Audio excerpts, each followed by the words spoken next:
beautiful girls. Ow! Alice. Oh, ow, ow. Woo. Away from you. That's where she's going. Yeah, you were just singing out loud. Where are you going? And doing the whole thing, and I thought, hey, honey, what's your name? I Let's can sit down. see that scene right now with Cheeseball Diamond Dave and the girl going, away from this. Yeah, bye. Whatever this is, goodbye. Bye. Oh, happy fun. Friday. It's Friday. It is Friday. Everybody's looking forward to the weekend. The whole thing? Feeling it. You feeling it? I want to hear about all the days. I was feeling I get it. confused about the days sometimes. I never understand them. Woo! Fun. Looking forward to the week. Yesterday was Thursday. Oh, I forgot the nice. Thursday. Are you? She doesn't sound Who's like we? No. Her and all the people in the car with her. Oh, yeah. Tomorrow. Okay. And the day comes afterwards. You go to church? I don't Rebecca? want this weekend to end. There you go. Yeah, that was good. Okay. Whew. Let's start this Okay. up now. Ah.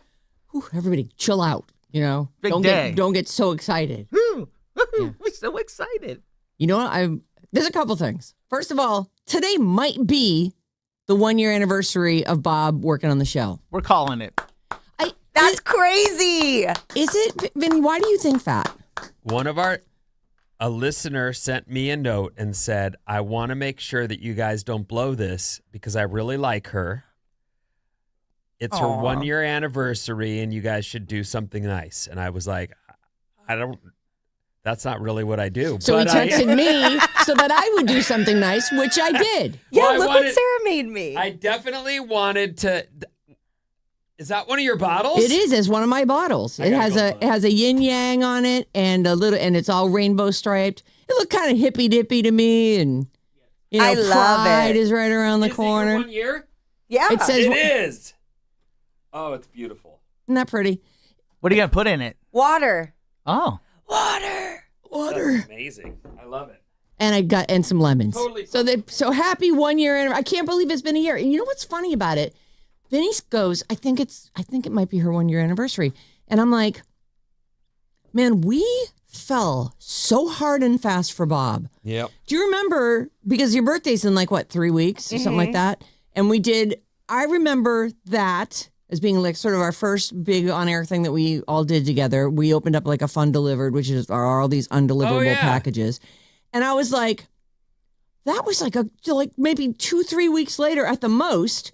We just brought her in and she was immediate. And we even said right before we were like, oh God, there's going to be some new person in here running the cameras. This is going to suck. And then we laid right down. And we were like, have your way with us. Okay, let's not use that terminology. We're here for it.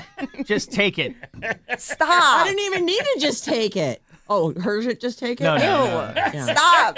No. Not on my anniversary. She can do anything to me. I'd be like, okay, if that's, she asks us to do the most ridiculous thing on the regular. And we go, all right, we'll do it. Who else? Maddie would just go, no, we're not doing that. Right. But it's Bob. Bob, you're special. I can't believe we got to spend a year of our lives with you I'm gonna so cry. far. I'm having a blast. Oh, There's a call. Oh my God, a call. Oh, No. Oh, warning, silence. We're not on. no. Oh, no. Oh, this is terrible news. Is it Hold on. something to do with the queue that we were in? No, it's that I stink at radio. Okay, hold on. Let me erase the thing over here. Days on air since last mistake. Oh, you're going to do that before you put us back on. We're on. We're on right now. I thought we got a phone call because everyone was so excited. Okay, we got listen. a phone call. Someone told us we're not on, right? Yes. So who called you? Listener. Oh, thank you, listeners. You guys you missed a good 5-minute segment where we applauded. We can't even recreate it. It'll be on the podcast. Okay. We think that today is the 1-year anniversary of Bob joining the show. We're all excited about it. We gave her little tchotchkes. We reminisced. We talked about how hard and fast we fell for her. You're all caught up. Oh, man. Shouldn't there be an alarm? Like There is. after- There's a huge thing. But yes, there should be. There should be something in the room that goes, says it's been 2 minutes of dead air or 1 minute of dead air. Wow. You know, eventually, in the past, we've noticed it because Wide Orbit, which is our computer system, will just start playing something. It can't handle the silence. Mm-hmm. Remember that? We're like, why do things keep starting to play? I don't remember that, but so why doesn't it do that anymore? Eventually it would have. Oh, okay. Wow. Oh man. Well, all right. God, you know, there's a lot of buttons to push and a lot of things to do in here before we go on the air. I've had to make a cheat sheet. Yeah, it's a miracle that we are not off the air every day. And I was even practicing, and then we've been so busy with different stuff. But I got to start practicing again. I got to start doing that. It is a good. If something happened or I was locked outside, you'd be able to come over here and run the board. Like Right. it is important. Yep. You know. Anyway, well, that was a buzzkill. That was a huge. But we played the Rebecca Black song. I mean.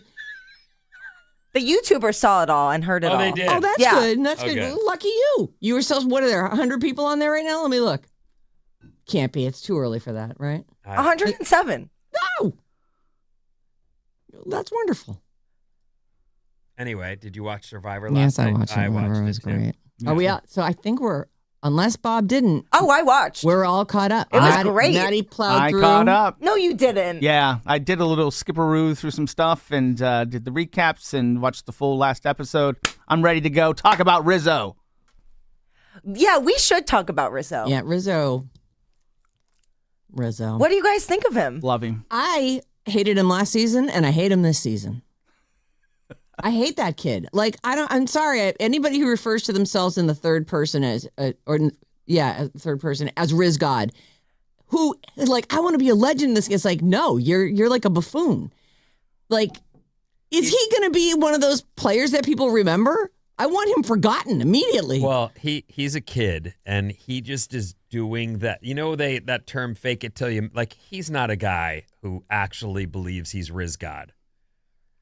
Are you sure? It was the battle of the nerdy dorks last night in that one tribe where I was like, these two I know. have, instead of teaming up and being Team Dork, they decide to try and go after each other. What? It In was what a weird world did thing. that make any sense? So- I was sitting there going, you dum-dums. I know. You're a team. You're not enemies. Oh, they're enemies. Well, no, I mean- Everybody's your enemy on And that then, show. of course, Riz God. Ugh. RIZGOD. Riz God, baby. No, dude. Stop Okay, it. here's the thing, though. All right. Because I'm with you. You know, if you tell me how he's acting and I'm not watching it myself, I'm like, giving yourself a nickname, being cocky, being like, I want to be one of the greatest people to ever play this game. It's cringe, right? Yeah. And yet, people when they first meet him are like, ugh, cringe. But he must be charming. He's even charmed Jeff. Jeff called him by his nickname. They invited him back to play another season, even though he wasn't even in the top 3. Here's part of it, I think, and this is why I think you're being a little harsh. He's a dumb little boy. Yeah. Like, I don't mean dumb as he's just got no life experience. His life experience, and maybe why he's still alive in the game, is because he probably spent a lot of time watching the game. Yes. Like, that is the outside of the game. Do you think that guy's kissed a girl or a boy, whatever his preference is? I don't He's know. got no He's Riz God. I mean, he's got Riz. But he's got no Riz. That's the point. I feel like he is. His big mistake with Charlie, spoiler alert, is that he lied about Sophie being his number one because he didn't want them to know how close he was with Savannah. Okay. So Charlie, whose best friend didn't vote for him because she was butt sore, so now he hates the guy, which is a weird. I don't know. It's a weird hill to stake your flag in. Like, It Charlie, is. I don't know Charlie because I don't know what season he's from, but I was happier with him going than Rizzo. This is what I was watching these two go after each other and thinking, you two are the same guy in the game. You're the nerdy young kids who think you know how it all works. And I just thought, why is he? This is a guy you should go. You know what? Let's be superpower nerd and let's go find Christian and the three, like those three guys could have maybe done something together. But now they've separated and there's no chance. Right. No, right. And the look on Beefcake's face, whatever that guy's name is, isn't he the guy who is a stuntman who lives in a trailer? No. That's not him? No. That's a different dude. Different dude. Okay. What is this guy's dude? I can't Which really. guy? Talking about the Adonis. The big beefy dude with the man breasts, you know? There's a lot of beefy dudes. No, this but is the the one- biggest guy. The one who was biggest guy. blindsided by Charlie getting kicked out. Yes. He Oh, and I don't know. Devins and I don't remember Charlie his were I think his story. name aligned. is it Justin? I don't know. But he's I don't want him to win because he looks like he's got things going on for himself there. He's a good looking guy, big guy. Yeah, he the doesn't need it. beefcake guy? Yeah. Oh, he's too good looking to win? Yeah, Oh, I I agree don't. with that. I don't like the idea Yeah. that you give it to someone like you're playing a game. Yeah. You give it to the person who deserves Right. to win, The one who played the best game. and that might be someone who's already a millionaire. Yeah. I understand. You might go, but that guy's broke. But that guy got dragged along Yep. and didn't deserve to even be there, much less win. And I think that one of the reasons, back to, saying that they picked him out of the cast of season 49 to play in this season. That's because there was no one good in that cast. Like they took the winner and the mouthy dude. Like they were not, that was a terrible cast last I agree. season. I didn't even A finish bunch it. of dummies. I jumped off, but I'll say this. He's part of the reason you watch the show in that they find these characters and he's a character. There was a guy, Rome, a couple seasons ago. Oh yeah, Rome. He was fun to watch. He was fun to watch, but you were like, that he's got to go. Like he was so obnoxious. He's another guy that was popping off and talking like he's the king of the game. But at least that guy, I had an impression that guy may have actually talked to a girl once in his life. Yes. Like, or lived a minute. Yes. Like, Rizzo is just a guy who sits in his room. Okay, apparently Riz God has a girlfriend named Liz God. Oh, for God's I sake. really God, don't. stop with this, please. Why would a lady encourage this? Aren't you guys supposed to know better?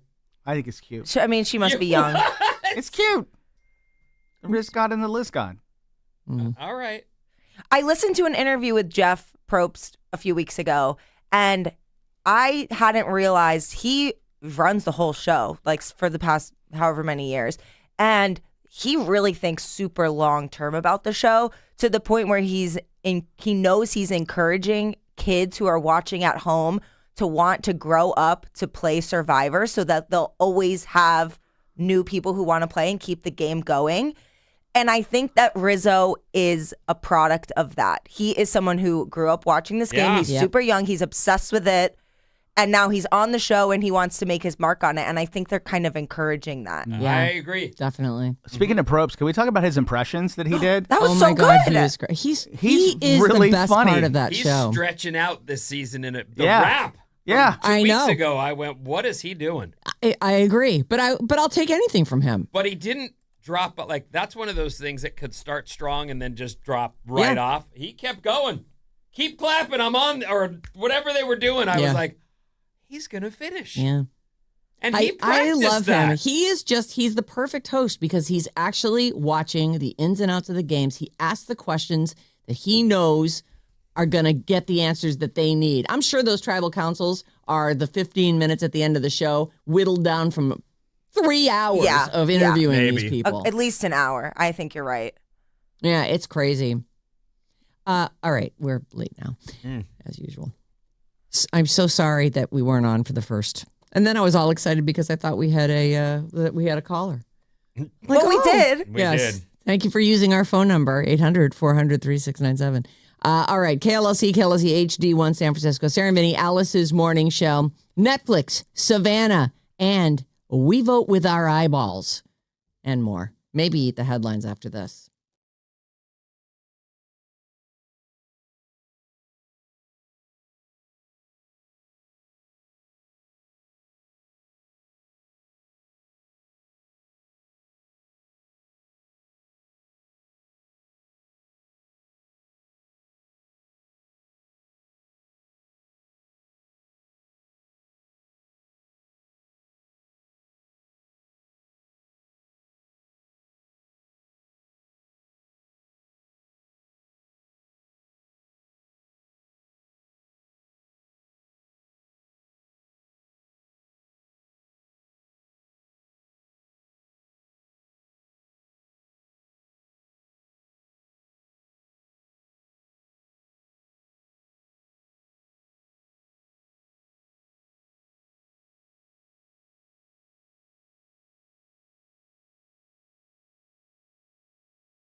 You saved my heart from the fate of Ophelia. Alice, 97.3. Sarah and Vinnie, Alice in the Morning Show. Let me check real quick and see if we're on the air. Yup. Single day tickets. Pick your day passes. Outside Lands. If you want to go, you need to be listening all day. We're going to give out these code words that you take to radioalice.com. You enter them in, and you get to pick which day you want to go. August 7th through the 9th, Golden Gate Park. Outside Lands is legendary, and it's all courtesy of Another Planet Entertainment. 9:05 will have your first chance to win today. And also, it's Friday all day. And bad advice. We're finally getting to that one crazy email. I can't wait. Burning a hole in my pie. You know what? I think it's going to be a letdown now. Well, you did build it up, and you did save it for... I saved it because I wanted to hear what everybody had to say about it. Well, and we have guests this week, so we're going to let them have a hack at it, and by they then... may have their own perspective on it. That's one of those bits, though, that as it goes, like, there's no fresh ideas after a certain point. Like, someone solved it, and... Right. Now we're just talking. Now we're agreeing and agreeing or disagreeing. Sometimes it is pretty obvious. I have a really hard one that I'm going to start with. I actually feel like it's one of the most difficult things these days to do. And so I'll anyway, an hour from now we'll be doing that. And we have a guest advisor, and she's bringing her daughter, Lisa Smoot from San Francisco Bay Coffee, and her daughter, Katie. Mm-hmm. We've been very proud to have them as a sponsor. I think they all can kind of be like, it's not so much that it's hard. It's how do you do that? Like if you're a person, let's say that's jealous and, you know, you've written in and we say, don't be jealous. Well, okay. Thanks for the advice. It's like, I am though. We may have to one step further these things in order to get them like on a path that is, you will win nothing. Yeah. This one that's a good guess. But it's. I feel like it's harder than that even. No, I'm not guessing. I know, we're not trying to get hung up on it. The point I'm just trying to make is that, yes, you could say you're being jealous. You shouldn't be. Stop it. Yeah. But if you did this, it would all work out. Mm-hmm. So we'll Easier see. I'm said curious. than done. I'm very curious. I'll do that one first, and then I'm going to do the crazy one. Okay. I mean, I'm sure I'll have time for it. All Although right. the first one is just unsolvable. And I feel like I have experience with it, and I have not solved it. Oh. I know, right? Email us anytime, Sarah and Vinnie at odyssey.com. And of course, call or text us, especially if you can't hear us. That'd be great if you would let us know. Thank you to the listener that called in and said, you guys aren't on the air. 800-400-3697. And of course, here we are on a Friday morning, leaning heavily on our San Francisco Bay Coffee. Mm-hmm. Need that. And how? Mm-hmm. Okay. Let us begin with Netflix. It does not matter how much they raise their prices. We will continue to be subscribers. They have raised their prices again. They raised them yesterday. It's already your next billing cycle will show it. This is not hey, at some point in June. No. This is the second time in less than 2 years. The prices previously went up in January of last year. The standard plan with ads went up by $1. It's now about $9 a month. The standard plan with no ads and up to two devices went up by $2. It's now $19.99 per month. And the premium plan, because, you know, I got to pay for my kids too. That's like 4 devices at once. And Ultra HD, that's the premium plan. That went up by $2. That's now $27 a month. A month. A month. My comment on that is, yeah, but everyone uses it. Yep.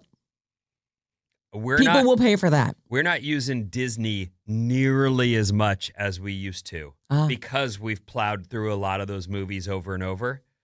But Netflix, my Isla turns on Netflix every day. Does she? She watches the Gilmore Girls on repeat on Netflix every day. That's really cute. She loves it. Yeah. It's a weird new world as we sort of change over. I feel like it's a change. We're moving away from broadcast television. Nobody wants to watch ads. Nobody wants to be recording things. You just want your TV on demand. So the streaming is kind of the way it's going to go. But it's become more expensive than cable. If you've got 5 or 6 of these and you buy them without the ads, you are paying more than you're paying for cable. Well, we have it all too. So, Yeah. I mean, as someone in the media who's got to watch stuff, Yes. we have it all. Mm-hmm. It's expensive. And some of these bundles, you think, oh, well, that'll save money. Because I think Disney is Disney, ESPN, Hulu, which I can't lose Disney, even though I really don't watch that much on the actual Disney Plus. But I can't lose Hulu, and John can't lose ESPN. The integration is the next big step where you don't have to leave your TV to access Netflix content or Right. like that's the one step that shouldn't all of us have lived through this growth and know better than to be so spoiled, but we're all so spoiled So that you will spoiled. sit there and go, "Oh, load already." I know. Waiting. Isn't it funny? Like, we can watch anything we want whenever we want. And I'm like, Peacock, could you go any slower? It's The true. app failed. Hold on. Let me reboot it. It's totally true. We're so spoiled, but that is the next step, I think. Oh, you don't already have it all on your TV? No, it's all on the TV, but if I want Netflix, I have to go to the Netflix world. Oh, yes. And that's got to fire up, and it Yes. takes a second. And what I'm saying is, I think full integration where you just hit the shows you want on Netflix without that, like, skip away. I think Apple TV does that. Apple TV gathers the Yes. shows that you're watching if you hit the little home button, Except for Netflix. except for Netflix. It has all the other ones, but not Netflix. You can put their app on their platform, so you can go to it and select it. But like every day, like the Daily Show's on there for me, Survivor pops right up. It's all right there on the top. And so you're But using Netflix, no. you're using Apple mostly as a That's my interface for the TV. Are you doing that too? No. Are I you? am, yeah. Oh, I okay. have We haven't both done my that. TVs, and yeah, I love it. Smart. The Peacock app does suck. It is slow. does- I thought it suck. was just me because No. we use an Xbox as our operating system, so I just thought it was maybe not as good on that platform, but it sucks. And it takes me like 15 clicks to get to the only show I'm watching on there. It's Right. ridiculous. Like, please load the thing I'm watching up. Do I not have a profile here? I had to select it. It's those 6 little dots that are going like, Yeah. as you're waiting for it to load up. I'm like, oh my God. I just want to watch Seth Meyers. Anyway, the new prices are already in effect. If you already subscribe to Netflix, you get an email within the next couple weeks notifying you of the price increase. According to Netflix, existing members will be notified by email a month before the new prices are applied to them, with the timing depending on the individual member's billing cycle. So you're going to pay more for the thing you're probably going to keep. I mean, we all accept it here, but I guess if you didn't have to, maybe you'd. And even YouTube now, if you're subscribing to the YouTube stuff, that's hella expensive. Like, John gets some NFL stuff through there. Like, I think don't that's where the red zone is now, and it's hundreds of dollars. That's one of the few things we don't have is the paid subscription to anything YouTube. Right. So you're just clicking over ads if you need to. Savannah Guthrie, let's talk about this. Savannah Part 2 aired this morning. Although this does not look like the update from today, but I have a couple of stories here. She said in this interview, so she said, this is Savannah Guthrie, her mother was abducted from her home in Arizona on January 31st, and that's the last we heard of that woman, her mom. So it's been horrible. She left her job on the Today Show to focus on this. And Hoda Kotb, who was the old co-host, is filling in for her. And Hoda sat down and did a pretty long interview with Savannah. And they've aired it. They aired part 1 yesterday, and they're airing part 2 today. But it's 9:00 it's already aired. So I think I have an update in one of these other stories. But the headline here is Savannah on Nancy abduction. 2 ransom notes were real. Savannah Guthrie stated that she believed 2 of the ransom notes that the family received regarding her mother, Nancy Guthrie's disappearance, were real. She reflected on those during her sit-down with Hoda Kotb and says she believes that the ones that her family responded to are real. The rest are likely phony. They were demanding millions in Bitcoin, claiming Nancy was safe but frightened. But you remember that the family was saying, we need to know she's alive. We need proof of life. And apparently that was the thing that they never got, because they never paid any money. They were like, we're willing to pay. We will pay. We need to know our mom is okay. We need proof of life. And by that time, they were working with the FBI. Okay. So I'm sure the FBI said, I wouldn't pay it before you know. And despite $1 million reward for anybody with information that brings Nancy home, there's been no break in the case. They are as in the dark now as they were when they started, is what it seems like. She was very emotional during the interview. And if you watch the Today Show, I'm sure you saw it. Savannah Guthrie is returning to the Today Show. She looks like NBC has announced she's going to return as the anchor of the show on April 6th. That's a week away. Wow, okay. Yeah. That's tough. That's tough it stuff. is tough. And it's tough for everyone around her, too. I mean, when things happen to people, we all get weirdly uncomfortable. Yes. Because whether it's we don't know what to say or how to be a good friend, but also we have work to do, like it's a weird situation. And she, by the way, I didn't watch her before, but she looks, and I don't say this she looks like she's aged 5 years or 10 even. Right. Like I looked at a still and went, whoa. She looks like a woman who is not sleeping. Right. Savannah Guthrie's return is April 6th. Part of what she talked about is that this is, I actually felt like it was really nice. Savannah said to Hoda Kotb during the second part of the Today interview, "It's hard to imagine coming back to the show because it's such a place of joy and lightness. I can't come back and try to be something that I'm not, but I can't not come back because it's my family. And I think it's part of my purpose right now. I want to smile, and when I do, it'll be real, and my joy will be my protest." I'm with her. And I think everyone there probably wants to support her too. It's just hard. She says, this is one of those things, like, we would be weirded out if she was happy and looked great. Yes. We'd be like, what is wrong with her? She says, "I don't know if I can do it. I don't know if I'll belong anymore, but I would like to try, and I'm not going to be the same, but maybe it's like that old poem, more beautiful in the broken places."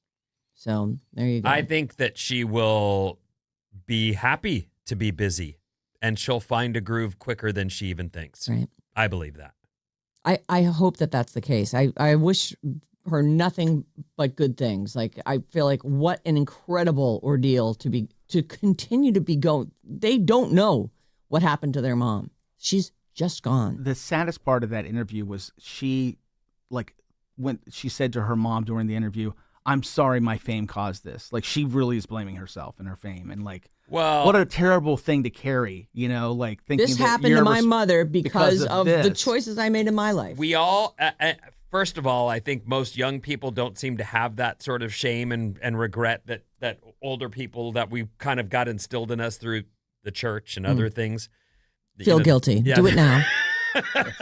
Go in your corner and be guilty. No regrets. Sometimes you should have regret. Yeah.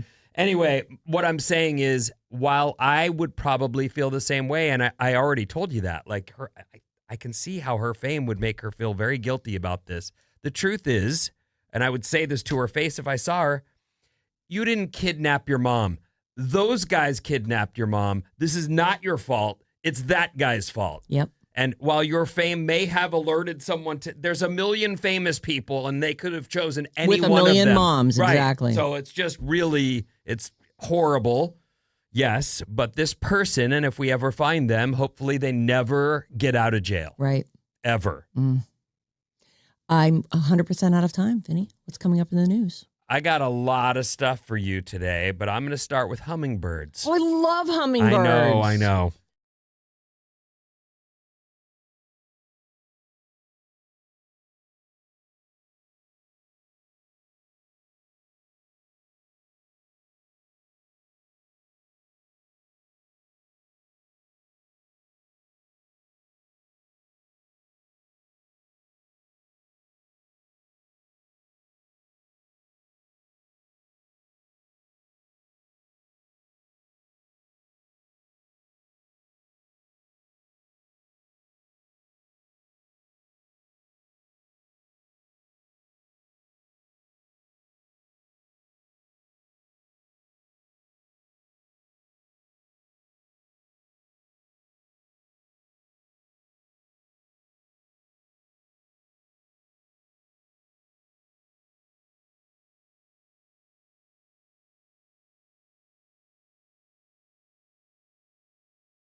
Bum, bum, bum, bum.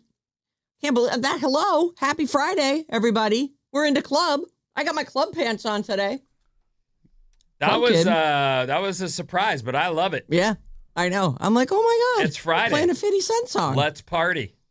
It's the Sarah Vinnie Show brought to you by San Francisco Bay Coffee. You can watch video clips from the Sarah Vinnie Morning Show on our YouTube channel. Just go to youtube.com/@RadioAlice973. And remember to subscribe, please. What's up, everyone? This Alice Report is brought to you by the Saturday Morning Special. I love that show. You want more of us? Yes. The Saturday Morning Special is back. Get the best of each week on Saturday from 6 a.m. to 10 a.m. It's the Saturday Morning Special. Meet you there. Sweet. All right, here's what's happening. Partly cloudy, mid-80s today, so another nice day, and that's continued warm. They have been beautiful days. Rain in the forecast for Tuesday of next week through Thursday of next week. Oh, okay. So we've got a cool down ahead and a little sprinkling. You got a little ahead of yourself getting all those cushions out of storage. And I didn't do that. I didn't. Well, I sit out there all the time. I want to sit on something cozy. Now I got to lug all that crap back in. That's great. You know what we got? What'd you get? The missus. I don't mess with the cushions. I'm not someone that I will go sit out there with her if she says, "You want to come sit outside?" And I'm always like, yes. Let me put down what I'm doing and come sit. You know how your knees go you're in the middle just, of 10 things, but you go, yes, you're right. Like top all wound up. Is this enough time that I've been sitting here with you? I know, that's it. I can just picture it. Oh, that poor woman. But she got from her dad a little box. It's not that little, actually, but it's outside. It's a container for your cushions. So we don't have to throw them in the garage anymore and have them spending the season getting moved from here to there. Oh, that's great. It's a sealed box, so even if it's raining, it won't get wet, and the cushions live in there. Is it just like a plastic crate? Kind of a plastic crate. Yeah. Which is not, but those cushions are a deal for people who sit in their backyard. You know that. You just said it. Got to have them. And you don't want them to get wet. They get moldy. Right. Yeah. Anyway, there's an idea. Yeah. The outdoor cushion container. Yeah. I got to get something. I got to get something one going. of those. Imagine that. I never knew I would, but I do. You're so domestic. I know. I know. How did you get here? How did I? Watching the days go by. Hummingbirds. Oh, I love hummingbirds. I know. Everyone loves hummingbirds. They're beautiful. They are beautiful. When the sun catches them just right. Oh. It's neat to catch video, too, because then you can relive that moment, which they're like bugs. The wing. They're amazing. How are they possible? Wow. Nature's pretty rad, and that's one of the themes of this. The latest Pixar movie, Hoppers, is about nature. How just looking at nature and watching it do its thing, not the hunting part, the part where a hummingbird is just flittering around. Yep. Over here and over there. When we were kids, Ben. Yeah. It was boring. And I remember laying on my front lawn with my face down and pulling the grass apart and I'm qualifying this. It was boring. That's entertainment. And you would watch like the ants, or you'd find a roly-poly, or roly-poly. I remember just because we had nothing else in the house. Your mom's going to try and make you read a book or clean a room or something, and then you go outside and be like, "All right, well, I guess I'll look at ants." But I loved it. I think about it all the time. Like in my backyard, I'll sometimes go and look and see if I can find some ants. That's fun. You know what I'm talking about, though, right? Of course I do. Just being people don't go in the woods anymore. Here's an example that I believe could happen any day. Even now, you could sit down on a sidewalk, and this only happens if you sit down on a sidewalk. You will start to become part of that little environment. Yeah. even though it's a sidewalk and it's cement, you will see some ant. Oh, there's an ant. Look at that guy go. Oh, look at that! Look at that dandelion A pushing up. roly-poly. There's all of a sudden Yep. things you would never have noticed you're seeing because you're in that little environment. It's fun to be in that little world. It's one of the things I loved about Honey, I Shrunk the Kids. I was just gonna say funny. that because it is that thing where I'm they've like, got oh man. a miniature person now just in grass, Yep. and it's Like like try and a cross jungle. that lawn, right? Mhm. Oh. And never mind, hummingbirds. not Okay. ants. Yes. Sorry. We haven't even gotten to the hummingbirds yet. Ants are weird though, because if an ant is on something and then you pick it up and take them away from wherever their queen was, they just wherever they land, they just keep moving. Like, Yeah. I don't know if they join a new tribe or if they think they're going to make it back. Maybe they can find a way back. I don't know. I thought that they all follow there's scouts that go out and create trails, and because aren't they like blind even? Like they just Ants follow are blind. something like that. Like they're mostly those feelers out the front. That makes it even weirder that they're able to. I don't know if they're blind. The way They're not completely They're- blind. Yeah. They So have poor what- eyesight, though. What about those scouts though? I mean, I think that they lay tracks. I've even heard that bees lay tracks. they lay tracks down. They go scout out and then they follow their own track back because they found something. So that's how they know go to get back, all and then the they other- get everybody else. I've heard with bees find a patch of flowers where there's some pollen or whatever nectar they want. They know they went this direction for this long, and then I went up, and then I went down. They go back and communicate that to the other bees. Here's how you get there. Yeah, they shake. They shake when they're in the. Yeah. And then they stay there for however long it took them. I flew this long, and then I was down here, and I flew this long. Like, it's amazing. Okay, hummingbirds.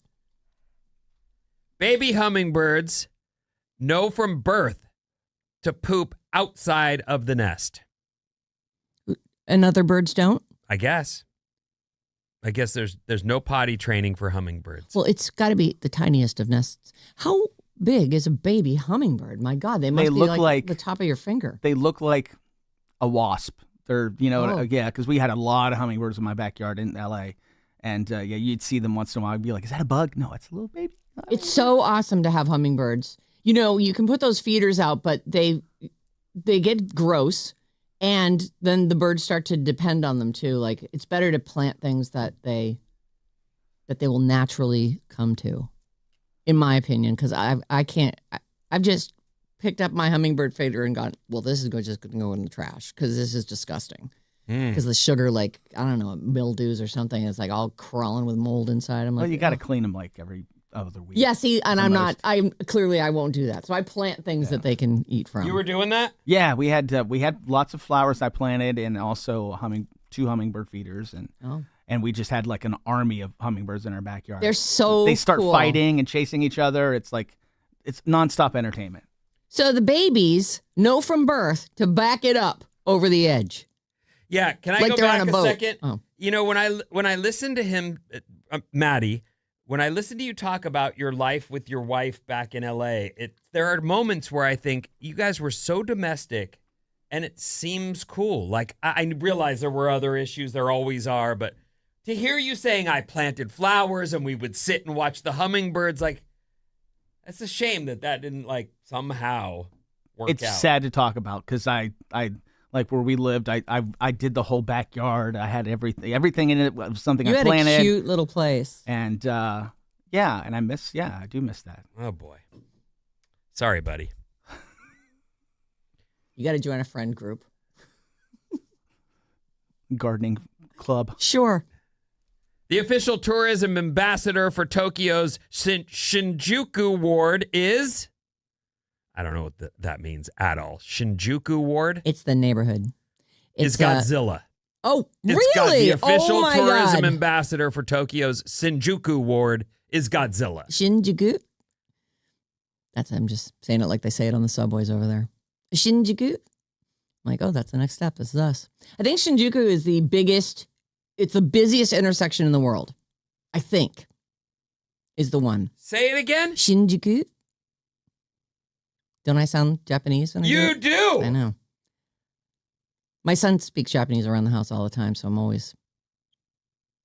Yeah, right. Speaks Japanese. No. Okay. The other one. The other one's not been around the house for a long time. Well, I though. see him fairly often, often enough. You mean when you do like? Are you talking about on camera or you just visit? No, if he visits me, if I visit him, we see. I try to see my kids as much as I can, except for the one who lives in my backyard. I try to see him as little as I can. That's got to be cramping the nude hot tub and the nude tanning. You have no idea. Oh, I do, actually. I have a pretty good idea. Mm-hmm. You know, the idea that your kid would look out and... I text him and warn him. I say, we're going out to the hot tub. Please keep your... Stay inside for 30. Yes. At least. He's like, don't worry, I never leave. He doesn't have to write that. It's implied. The fax machine. These are fast facts if you haven't already, surmised. Fast. Oh. The fax machine was invented in Did I do the? Oh, I did do the hummingbird one. Like you did eventually. So the whole story was the babies know to poop outside the nest. Okay. And we went for I don't know how long.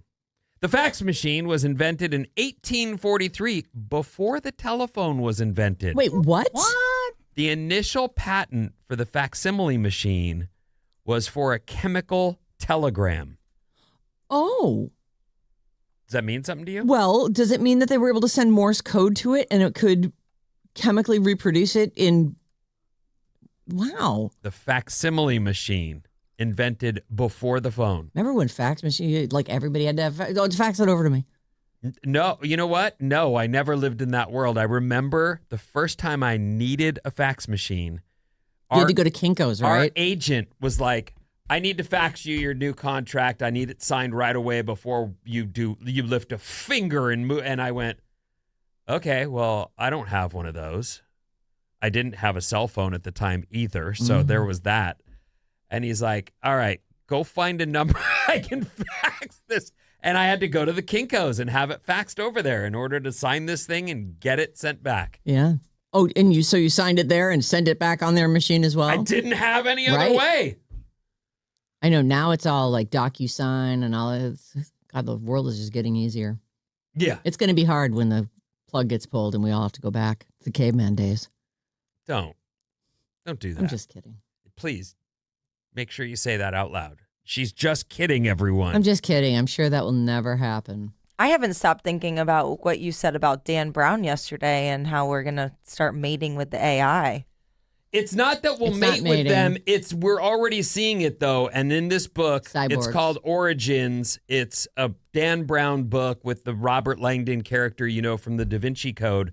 He's talking about the stuff we're already seeing where chips are being put in the human brain and that person is now able to do things they couldn't before. Right. And that's just the beginning. Right. And as we've, like a show that I watched regularly when I was a boy was called The Bionic Man. And they replaced his parts with mechanical parts, and he was able to do things superpowered. I don't know that we'll see superpowers, but the idea that if someone loses their arm and they can have a new one put on, right? That's the beginning of this cyborg thing that they're talking about. Somebody paralyzed from the waist down could suddenly walk again. It's real. It's already happening, but it'll only improve.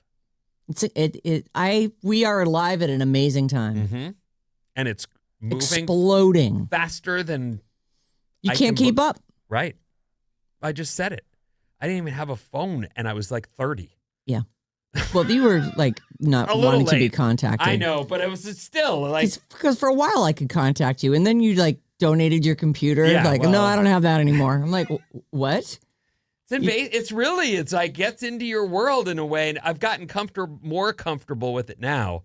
But I definitely try to put my phone down and walk away from it. Yes. Just be a human. Mm-hmm. Okay, next story. Okay. People online are talking about the adult cheat codes that change their lives. Oh. Here's a couple of the things they're talking about. These are like life hack kind of things? Kind of. Okay.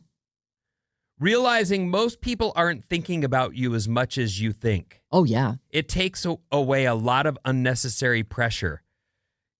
You are the center of your universe, but you're not the center of everyone else's universe. Right. You're not really anyone else's universe. And it's it can be as simple as, what are you looking at? I'm out in public.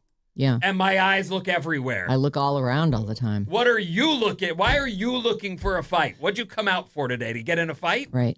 It is actually, that is a huge, I lean on that. It's like the whole pretend confidence thing. People will take you as what you present. They just will, because they're also in their own head thinking everyone's thinking about them and judging them and wondering about them. It is a massive strength if you can cage it. Like to walk into a room and say, I'm going to look confident, and people will react to you like, oh, there's a confident person. And inside you might be like a quivering, frightened, child in the corner. But if you present that, and then the more you do it, the more actually confident you become. It's incredible. I'm struggling with my oldest daughter right now as she's dealing with the teen pressures and all the stuff that's happening in school. These are hard years. They're hard years, and I'm trying to help. She's 12? She's 12. Sort of bolster her up and remind her that you are the best you there's going to be. And there isn't any point in comparing yourself to the other kids in school. And there's things where she puts on, I got her these shorts and they fit her perfect. And they also work with the dress code. But she's like, I don't like them. They're not the right style. Oh. And I had to show her, no, they're exactly in style. I bought you the inside. I understand when a parent gives you the tough skins and you're like, no one wears these anymore, Mom. These are for third graders. But these things were in style right now. And I had to show her that. And then she went, oh. And suddenly they're okay to wear. Right. Like, okay. Anyway, that is it. Oh, that's them. They're here. Hi, Lisa. Our help for the big show. Yeah, we've coming got our up. guest advisors. Oh, my God. Our time just went poof, didn't it? You're all right. What were you talking about? The adult cheat codes. Yes, dropping yes. social media, not caring what others think. Mm. I always had that one, like the not caring what others think was always kind of... You've had that down for I've a while. had that, you like, to unlocked. a fault. Yes, Really. I know. I don't care what you think. Couple birds.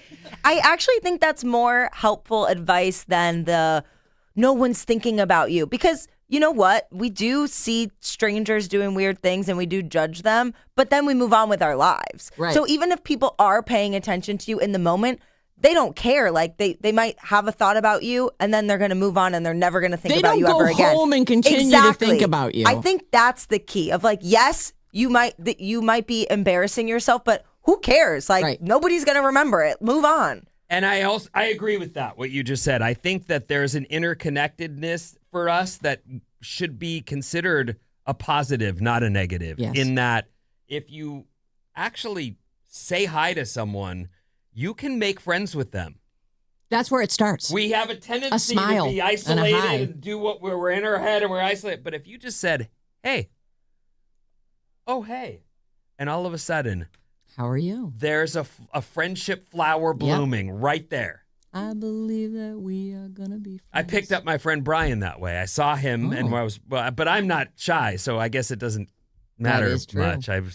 Hey, what's your name? I can picture it. Brian. You surf? I do. Let's go. Yeah, that was that easy. And we've been friends ever since. Yeah.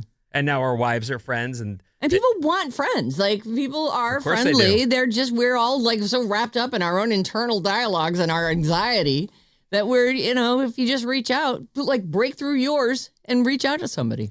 I'm out of time and I want to do a couple texts, but All right. bad advice is the next segment coming up. 800-400-3697. And Maddie's on the show. 415, ants leave a chemical trail to follow.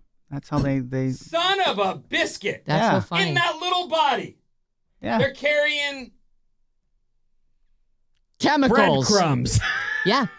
There you go. Weird. The Have you scout- guys watched A Bug's Life? Yeah. Not really. That I remember that one so well. Is there a lot of like true life ant facts in that? Well, I don't know, but I remember it being amazing. Yeah. Okay. It's about ants. 415, we still use faxes at the pharmacy daily from your loyal pharmacist at Costco in Concord. Oh. Love you all. Wow. Well, it makes sense that maybe they need to have like a physical copy of something in order to work off of it. Like does a doctor fax over a... Yeah, I can see that working. I can see it. Stupid. 925. Hey, Maddie, I'm flying to West Virginia on Saturday for a service trip. We'll be in Spencer. I'm sorry. That's not the right part of the state. It won't be. That's the wrong That's- place to yeah, go. that's Southern West Virginia. You don't want anything to do with bad that. Virginia. It's just not as good. Virginia. Not as good, Virginia. Okay. We were talking earlier about commercials and streaming, and I thought this was cute. 408. My 3-year-old niece screams, "Fix my TV!" whenever ads come on. This isn't what I want to watch. Yeah.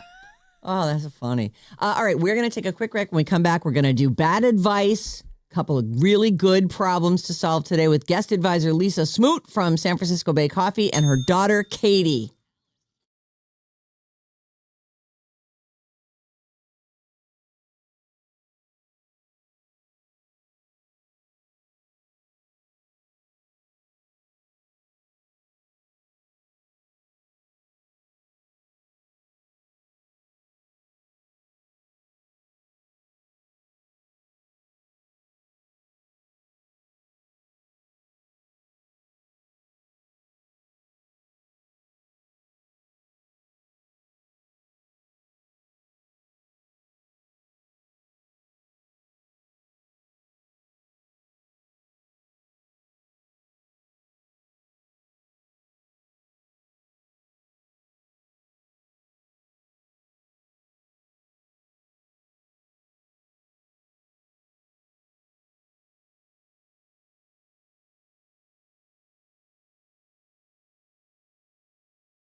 Do.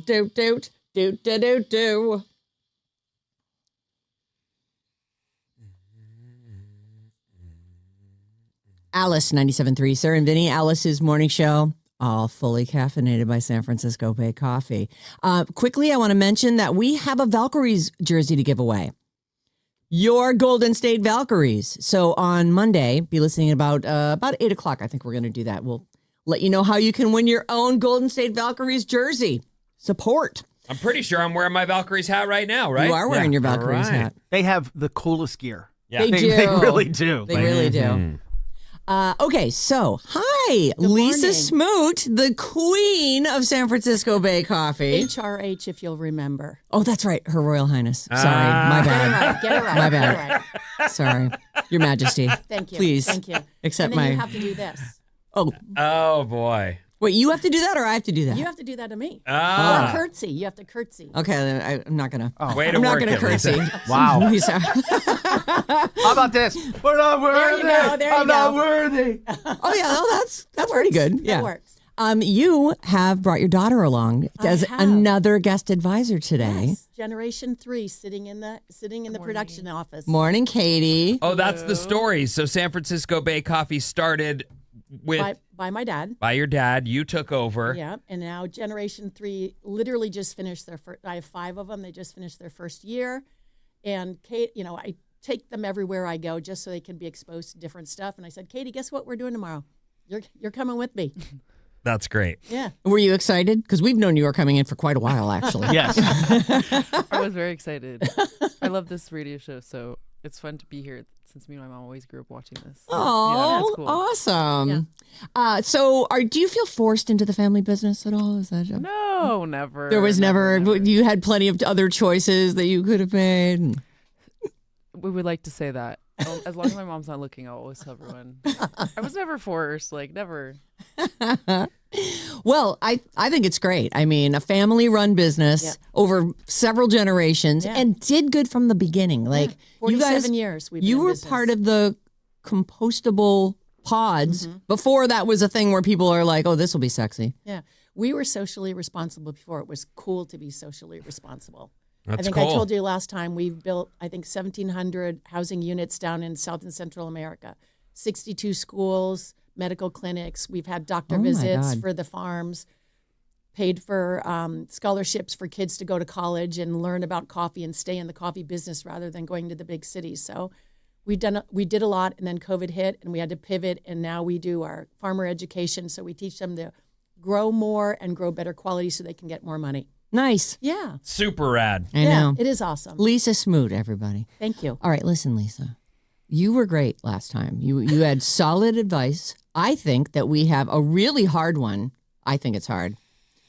Personally experiencing You've it. been building this up. I know. And then we've got one that Do you need a is drum so roll? funny, I feel like it could be fake.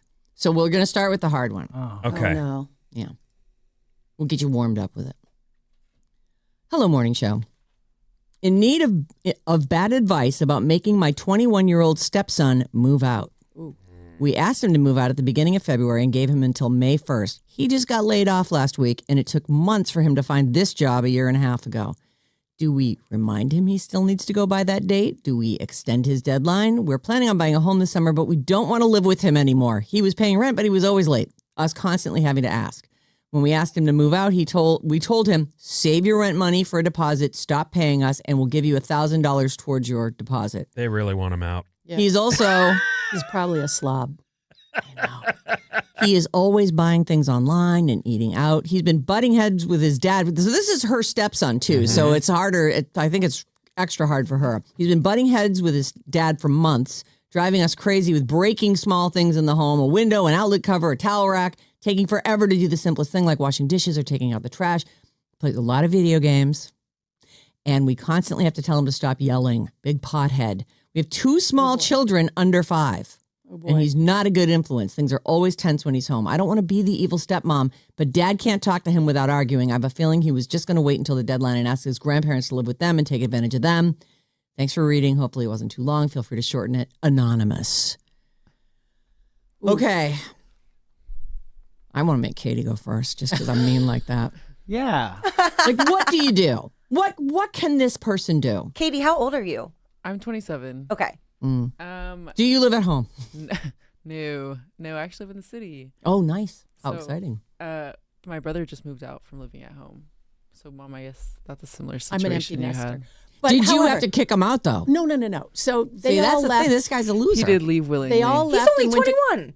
They went to college. Oh, they boy. came back. They couldn't afford to move to live Yes. anywhere else. So they lived at home till they had enough money to move out. Then they all moved out. How old was the last one when he 23. left? 23. Okay. He just left. That's a decent age. It is. It's a good age. 21 is still college age. And I'm, I give you crap about letting your son, he's 25, move back home. Yeah. But 21 is still kind of a kid, in my opinion. Agreed. However, he's college age and not going to college and not working and Sounds playing video enabled. games. That's hard. It is hard. It's And not working. I actually think this is a really hard thing because I think a Yeah. lot of people. It is impossible to live around here. You cannot live in the You Bay without a can't. job. You have to, and not just a job, a good job. You have to have a good job or 50 roommates. Yeah. Like seriously, I feel like this is this. How do you make the? Because I feel like most people don't just throw their kids out onto the street. You know, I think he should. I think they should put his stuff out. Give him a date. Last date. You're not here. Stuff's going to be out on the sidewalk. Boom. It sounds The like they're boots. enabling him. Yes. It Yes. sounds like they're enabling him by not sticking to their deadlines and not. So, what's the real issue? Do you really want him out, or are you just, is he creating havoc with the little kids? So, you got to set some boundaries and hold him accountable. And if he doesn't, then go to elevate it to the next level. If you don't do this, blah blah. These are that's what I used to say to my kids all the time. I'm very, very neat. You may not put dishes in the sink. You put them straight in the dishwasher. You need to make your bed every morning. I don't want to see towels on the floor. I don't want to see any of that stuff. And if they didn't do like it, I'm you. like, get your butt home and do this now. oh, Right, Katie? Yeah. As real as smart as that sounds, though, I think most parents find themselves going, now I have another job, which is to hound my kid. It does become like you had to keep that line up all the time, right? yeah. Yeah. Although when you set the line and you set it early, it becomes easier to stick with. Yeah. And I do feel like, this kid is her stepson. So here's their family, their original family breaks up. He's got the kid. I think there's a lot of guilt in divorces where, you're trying to make it easier for the kid to get through it. And that can sometimes soften them up. And then now there's this whole new family and this other person and these two new kids. And I'm thinking that they let him slip through the cracks. They'd never held his feet to the fire. There was never any personal responsibility pressed upon him. So as harsh as it is their only option to say, you're 21 years old. Goodbye. Go join the army. Yeah. Or Well, go live with your mom. I was just going to say, I'm just saying. written down in there is, or he'll just go off to his grandparents' house. Good, Right. then he should go do that. Yeah. Or go to his mom's. I don't know where the mom is, but I do think that if you've got little kids that you're trying to raise, that's a hard enough job without having a grown-up in the house yelling, Smoking pot, getting yelling, high, breaking playing things, games. right. Like, that's just a simple, you got to go. It might be the best thing you ever do for him to kick Yeah. him out. So go to your grandparents or go to your mom's. This is bad advice if you just dialed in, and this is about a kid who's lost his job and living with his dad and his stepmom Yeah, 21 years old. and his two young step brothers or sisters or whatever that. half brothers, sisters. Right. whatever. That's a recipe for disaster. Yeah. 'Cause Sorry, go ahead. I was just going Can't to say, wait to because hear Bob's thing. then they just see how, the little kids are like, oh, well, I don't have to make my bed. Oh, mom tells me to do this and I don't have to do that. So it sets them up for failure Yeah. going forward. He's modeling too. horrible child activity. Yeah. He is modeling horrible behavior. And I will you. actually say, for me personally, I grew up with kind of a degenerate older brother. He's 8 years older than me. He was in and out of college. He was smoking weed in the basement. He was even doing worse things than that in our house at times. Oh. And for me, it was a great example of what not to do. It was like this example of, if you don't stay within these disciplines, if you don't focus on school, if you don't get your crap together, you could end up living in your mom's basement until you're 25 years old. And I didn't personally Or want to do longer. that. So these kids the age gap is much bigger, but for me, I thought it was a great example, a good perspective to have for my life. Got a couple texts, 925. You guys sound like such boomers right now. The concept of moving out and spreading into the world once you hit 18 is such a USA stupid American concept. Nowhere else in the world is it like this. Let your kids stay at home and you'll have a nice built-in caregiver once you're too old to do it yourself. No. No. No. If he was a model person, maybe. Yes. You But know, he's not a model person. You've kind of presented, after listening to Bob and my own thoughts on this, I think you may have presented the right idea, which is the stepmom. So the dad can't deal with it, right? The dad gets in an argument with him Right. every time they talk. So the stepmom might be able to say to him, in an effort to raise up my two children, your stepsister and brother, we can't have you around. You can't be here presenting doobie weed. You can't be here playing video games. Not working, You've got to being a go. loser. So I do think there's nothing wrong with him going to his grandma's. There's nothing wrong with him hitting the bricks and looking for a gig. And so if you say, all right, go get your job. You got 1 month or whatever, whatever boundaries you set. I do think use your kids as an excuse and say you can't be here for that reason. Right. If We it was can't just have us that. three, You're a bad influence. you might be able to just take a room and just stay there until whenever you get motivated or not. I feel like the only way to motivate somebody is to turn their life upside down, maybe throw them out. But if he's just going to wind up over at the grandparents' house, I don't think that really solves the problem. You but know- at least it's not your problem anymore. I don't know how people hold a line today, though, when it comes to so they say, get out. What if he doesn't? Like with my dad, when he said, you're out of here, I knew I had to go. Yeah. Like there was he Right. was going to physically remove me if no one's going to do that today. No, but I think that what you can do is wait for him to go outside to pick up his food, lock the door, get the locks changed, pack up all his stuff, put it Maybe out on the that's front. it. I feel like Change that's the only locks, way. Okay. Like I hate to come around to what Maddie said so harshly to begin with, but I do feel like this is a kid who needs a kick in the pants. Like this ends now. All right. Anybody have any final thoughts on that one, or you want to move to the next one? Okay, this one has been brewing. We're doing bad advice right now with our guest advisors, Lisa Smoot from San Francisco Bay Coffee and her daughter, Katie. Okay. This one, I'm just going to read it to you. Okay. And you And guys, you think it's phony. I am just going to read it to you. Okay. I'm so excited. I don't. Dear Sarah and Vinnie, Maddie and Bob, and Lisa and Katie, I'll add that in. I need your help figuring out whether I'm dating into a charming family tradition or a cult that thinks food has feelings. I've been dating that food with feelings. That's your takeaway. I've been dating my girlfriend for about a year now. Last weekend, she invited me to my first full family dinner. I'm talking the whole crew, parents, 2 sisters, an uncle who brought his own wine opener because he doesn't trust other people's cork work, and a grandmother who stared at me the entire evening like she was silently evaluating my credit score. Everything was going totally normal. We made small talk about work. My girlfriend told a childhood story that made me sound mildly incompetent with power tools. Her dad asked what I do with computers, which I tried to answer in a way that made me sound smartish. Then dessert time rolls around, except it wasn't dessert. Right before anyone picks up their fork, everyone at the table suddenly held hands. I thought maybe they were going to say grace or doing a quick family prayer, but the mom said very calmly, let's go around and say one compliment about the lasagna. Not about dinner, not about the cook, specifically about the lasagna. Oh, boy. I'm paraphrasing, but these are the kinds of things they said. Her uncle went first and said it had excellent structural integrity. Her sister said it had a really thoughtful cheese distribution. Oh, boy. Her mom said it had confident flavor. Grandma said it was bold but respectful. Everyone's going, like, they're all nodding now like they're judging the Olympic figure skating finals of Italian food. And then it gets to him, and they all look over at him, and he says, I panicked. I didn't want to disrespect the lasagna, so I blurted out that it had great emotional depth. Everyone nodded again. Seriously, like that made perfect sense. Then dessert continued like nothing weird had happened. Sarah and Vinnie, I need to know, is this a wholesome family bonding ritual, or is this as weird as I think it is? My girlfriend was very nonchalant about it. Like, they just try to make the meal last a little longer. This is R in Campbell listening on the app. Allegedly. It's real. It's too specific and weird to be made up. This is a real one. Let's vote if it's real or not first, and then we can handle it. What are you saying? Real? AI. I say real. AI. So fake, real.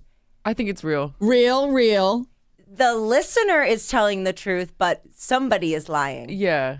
I think the family could be playing a prank or They're something. pranking. 650 said that right away. I think the family was messing with him. Yeah. They're pranking him. This is a thing people do. Yeah. Oh, wow. Or like people would say the Pledge of Allegiance, like if their boyfriend comes over for dinner. Like, Is that really? Yes. Yeah, Like people oh my God, that could be what this is. I love this I didn't family even so much more now. Think about it.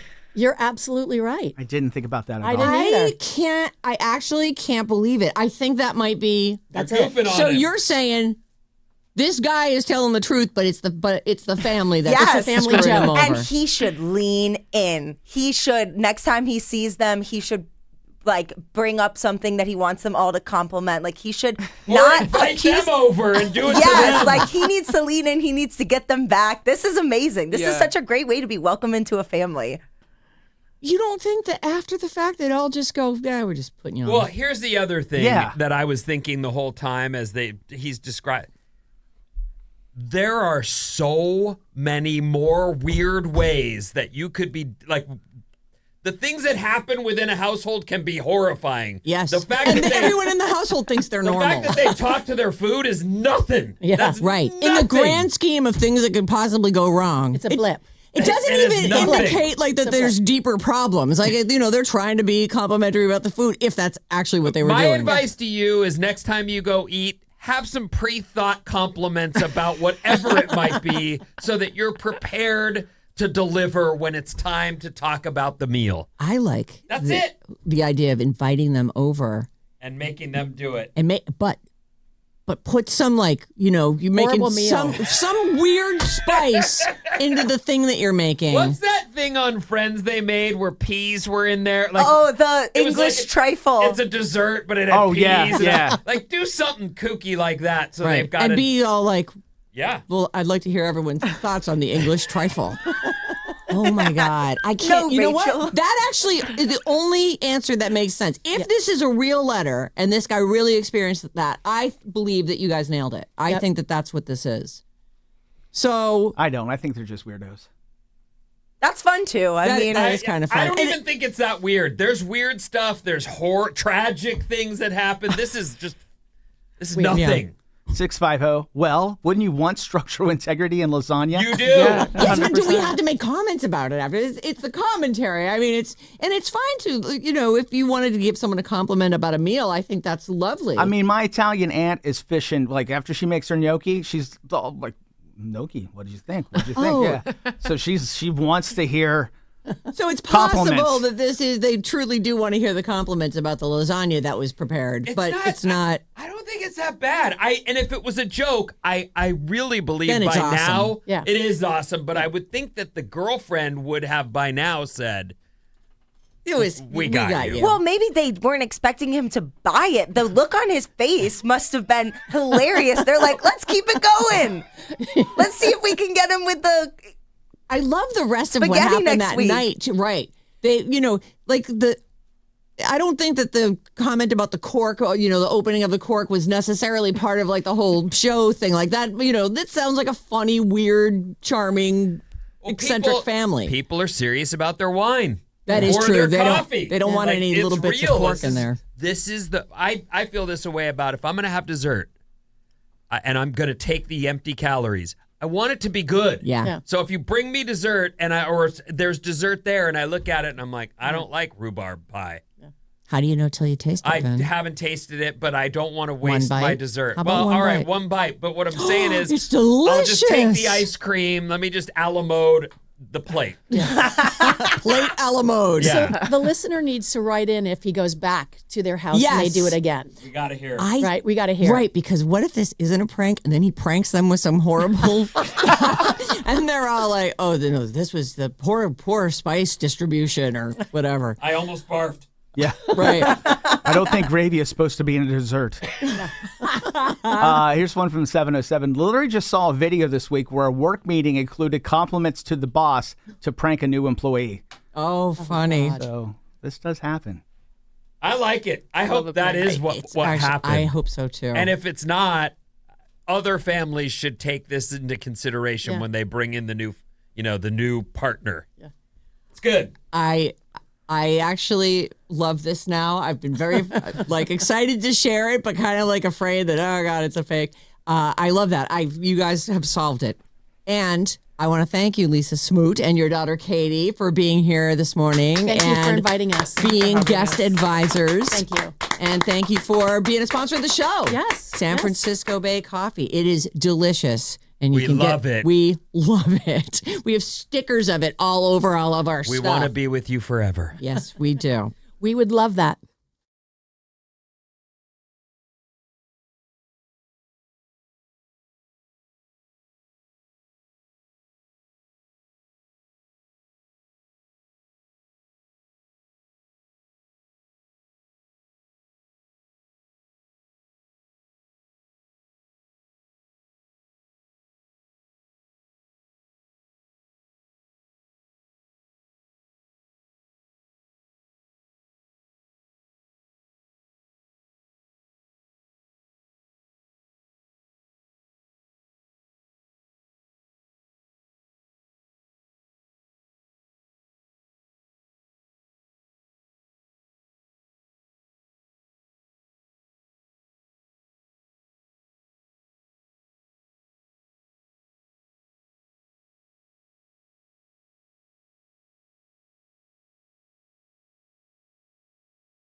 It's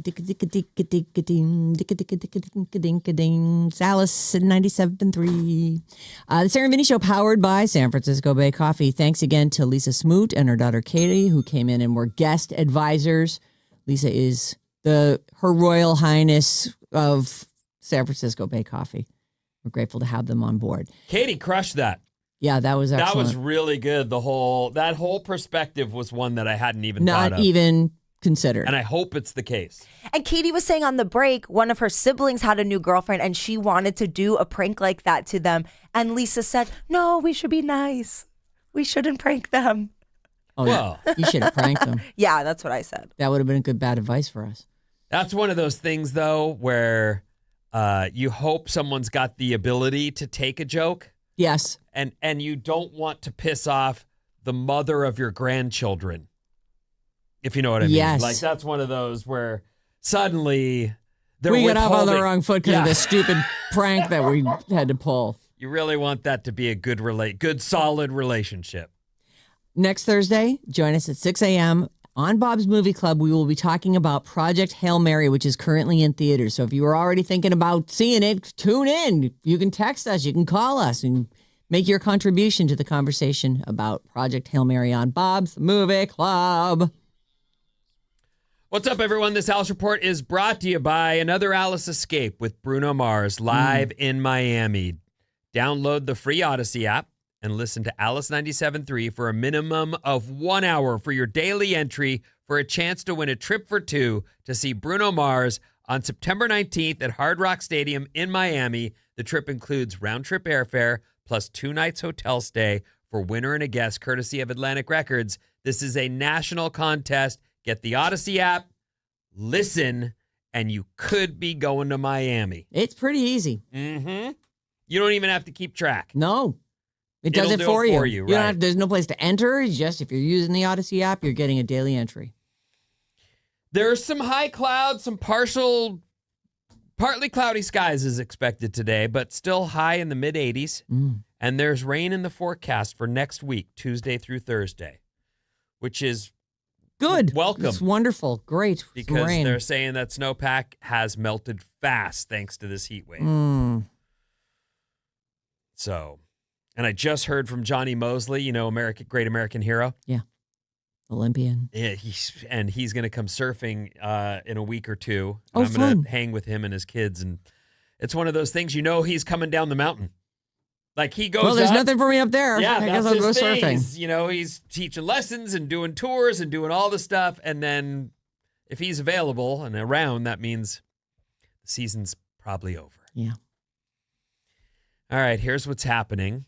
I started with this and then we never finished it, so I'll go to this story is titled "What's an Adult Cheat Code That Changed Your Life?" I really liked this. And so I already did a couple, but I'll recap it real quick if you're just joining us.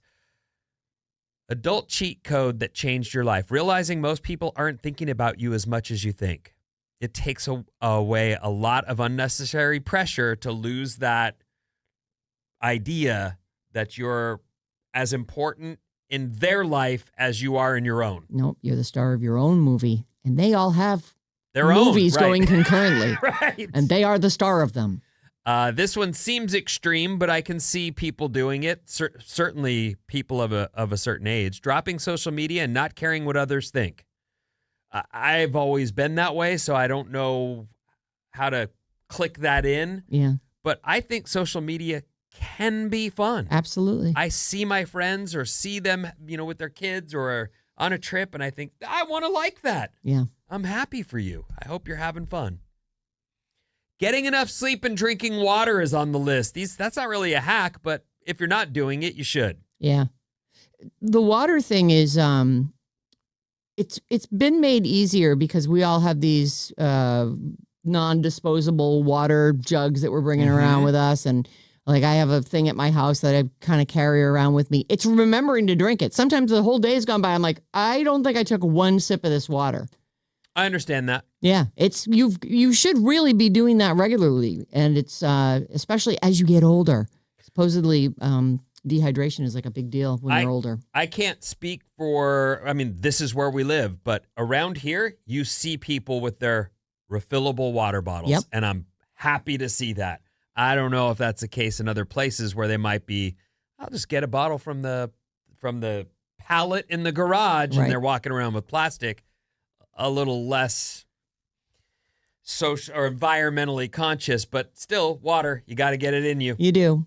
And the sleep thing is, I'm sure everybody wants to get a good night's sleep. That's easier said than done sometimes. Well, based on the stories I read, it's an epidemic. Yeah. In this country, but not only here with the phones and the. I was going to say that actually figures into it, because if you got off social media and you weren't scrolling on your phone for an hour before you maybe fell asleep, that might be a helpful thing. I don't think he realized it when he was here. Sarah's good friend Village was here recently. Was that earlier this week or was that last week? It was Tuesday of this week. Either way, he was here and he, as Sarah describes it, used to be a voracious reader. And now he's like, I don't read. I just death scroll. And he said it kind of ashamed of himself, but I thought that's probably, unfortunately, a reality for a lot of people. Yep. I get in bed, rather than read a book, I just flip around. Yeah. And I guess flip and flip. technically you are reading. You're looking at the photos people have posted and reading comments or reading their captions, or you're reading an article, whatever it is, but it's not. It's in the title, though, Sarah. Doom scroll. Doom scroll. That's not. You're doomed. Yeah, that's not good. Yeah. These are adult hacks. They say here, the adult cheat code that changed your life. Saying, let me check my calendar instead of saying yes. Yeah. It buys you time and people respect it, and it gives you a minute to decide, can I do this? Do I want to do this? Do I want to do this? And it gives you the out. Now you're not being stared at when you say, I cannot. Yep. Thank you. Sorry, I have plans. I'm busy that day. Well, what are you doing? You used to keep up all the things, the notes and and all the stuff. I put a lot of pressure on myself. Muffin baskets to thank people for stuff, and I used still to do just that. sit. I know, but I used to sit there and just be like, "How can someone keep up with all this?" Because the minute I thought about it, I would do it. I didn't put it off. I didn't let them build up. I would just that needs a thank you note. I sent off a thank you note. Now I'm like, I'm not going to do it. I don't feel like it. I'm out of thank you notes. Oops, I ran out. This is an interesting. I like this. Okay. If you have enough, you don't need more. I might need a little more. Well, then you don't have enough. I might have enough. Then you don't need more. But I might, though. What if I want a couple more bites or something? Are we talking about food? I don't think we're talking about food, but you can interpret it any way you want. What I saw was, and this is one of those, I just think it's so gross. When you see who's the guy? You'll think of his name while I'm trying to tell this story. Here he is, an accomplished actor making millions. He has probably women anywhere he goes throwing themselves at him, but he's got to start an acting school where he leverages people's desire to become celebrities and to become star actors under his tutelage, and then he uses that position to get stuff off of them. James Franco. That guy. I don't hate that guy, but that is so gross. Like, bro, you don't have enough? Right. You need more. You don't have enough legs up in the world. Turns out I do. Well, and it got him. It did. It wasn't even just that. It was the 15-year-old who was trying to get to leave her parents. That was weird, too. That was really weird. I think that's one of those gross things, though, when you see, or something's free. I'll take it all. Or just take one and be happy and Why let do you others need have 19 of the same free T-shirt in 4 different sizes? What are you doing? I'm like that with shoes and sweatshirts. Like I have enough, but it brings me joy, so I still want to get more. Yeah, but you're not taking the. Well, all right. What I'm thinking of are those people who. Like you want to spend your money on more shoes? That's your money. You're not hurting anybody. But that thing where you've got all the fame and fortune in the world, but you've got to take that free tchotchke from why? Well, it's free. Okay, Free take one. is a powerful word. Well, I mean, if everybody doesn't want one, I'll take them all. Why? Yeah. What is your deal, dude? It's like people who get into fights over the T-shirt that was shot out of a T-shirt Yes. cannon at a concert. It's like, it's a T-shirt. You're telling me you're gonna get assault charges because you needed to have that T-shirt so bad? It had already fallen on the floor. It's stained. Right. Someone stepped on it. Like, let it go, man. These are adult cheat codes that could change your life. Let people be wrong. You don't have to change their mind. No. Yep. Just say, I don't know enough about that yet to have an opinion. People respect this way more than half-baked hot takes. A lot of people just parrot what they see on TV or they. Right. And that's one of the political things that bothers me. It's not that I don't think you should have an opinion or be a Democrat or a Republican, but most of these things have way more faces than you realize. Right. You One- were shown one face on Right. the news source you choose, and someone was shown another face on the news source that they choose, and somewhere in the middle is probably The truth. closer to the truth. Right. If it takes less than 5 minutes to do it now. That's on the list. I don't know that, but I always tell my kids, like, let's not wait. What's your saying that you do to them? I don't even remember. Right Something now. like, when do we do it now? when do we do things right now? Yeah. That's it. Is there another part to it? Nope, that's it. When do we do things right now? Right now. Yeah, I honestly, I will completely. I remember being in school and waiting until the day before my term paper was due. I would just procrastinate, and I had an epiphany in college. The one year I went to college, and I was like, I can't live like this. I have to do stuff, and I've let that go into the rest of my life too. Like if I've got something to do, I do it. I make myself a list. I cross the things off. That feels good too. I'm with I you. don't let things simmer. You both are really good at that, and I have been inspired, and I've been working on that since I've met you. Makes your life easier. So much easier, Yeah. and you feel so much more accomplished. You're done. And if it goes wrong, you got plenty of time. I stopped You did it saying that early. to them because Edie, my youngest, would always say, tomorrow, when do we do things? Never. Like she's got it loaded and That kid's ready to. great. She's she's funny. And she wants to come in, by the way, so we'll see her this summer. Yes. And I think Excellent. if you could kind of like let her sit near you while we're doing some of the stuff, and then she can come in. But Of course. Okay. I can't wait. We'll put them right on. I'll put her on that mic Okay. with a It's gonna camera be on her. super fun, but I don't know which one we'll get. Well, the shy Isla- one or the one that. Isla has been on a few times, Many and times. she's great, especially when she starts getting warmed up. And when she came in here, didn't we do Smarter Than a Fifth Grader and she beat me? Yes, that is great. Oh, that's fun. We'll do whatever grade the kids are in. Okay. I love it. You can clean your blender by blending soap and water. I do that. That's so funny. These are adult I think hacks. I've read that on like some life hack thing. It's like just put a little bit of soap in there, fill it with some hot water, little bit, because it is going to foam way up, and then just put it back on your blender. Put the top on it. Whoosh. Anyway, these are just some of those. I wanted to do a few of them. This next story, it brings me great joy, but it also is surprising. Okay. You've heard about the retro thing in that kids are looking at older stuff and kind of going back, and Right. vinyl is being sold in big numbers now. There's also a resurgence in cassettes. They're having their moment. I used to love cassettes. Cassettes are becoming so trendy again that the electronics company Maxell is bringing back its classic personal tape player, and they've even added modern features like Bluetooth and USB-C charging. Unlike some modern devices, they do not get rid of the headphone jack. The battery life is decent at about 11 hours of Bluetooth playtime, and the player comes with a belt clip, so you can play your cassettes. They aren't cheap. They say Maxell's list price is $100. Amazon has them for about $80. And if you want to get back into mixtapes, you can grab a 5-pack of blank cassettes for about $15. I am completely jazzed. I'm going to show this to you. There's a picture with it.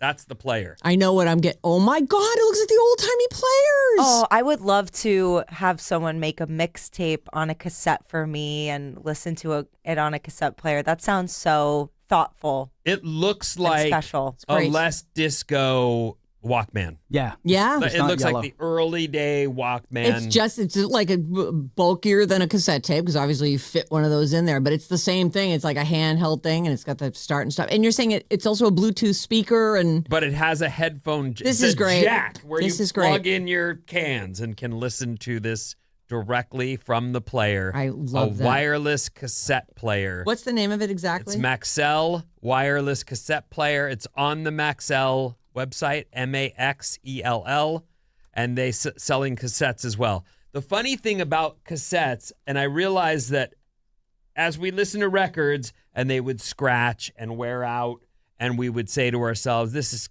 got to be a better way. Then we got cassettes. Cassettes were neat at first, but then you realized you can't skip songs the way you once could. You can fast forward, but you got to go fast forward, stop, play. Nope, fast forward, stop, play. And that's not...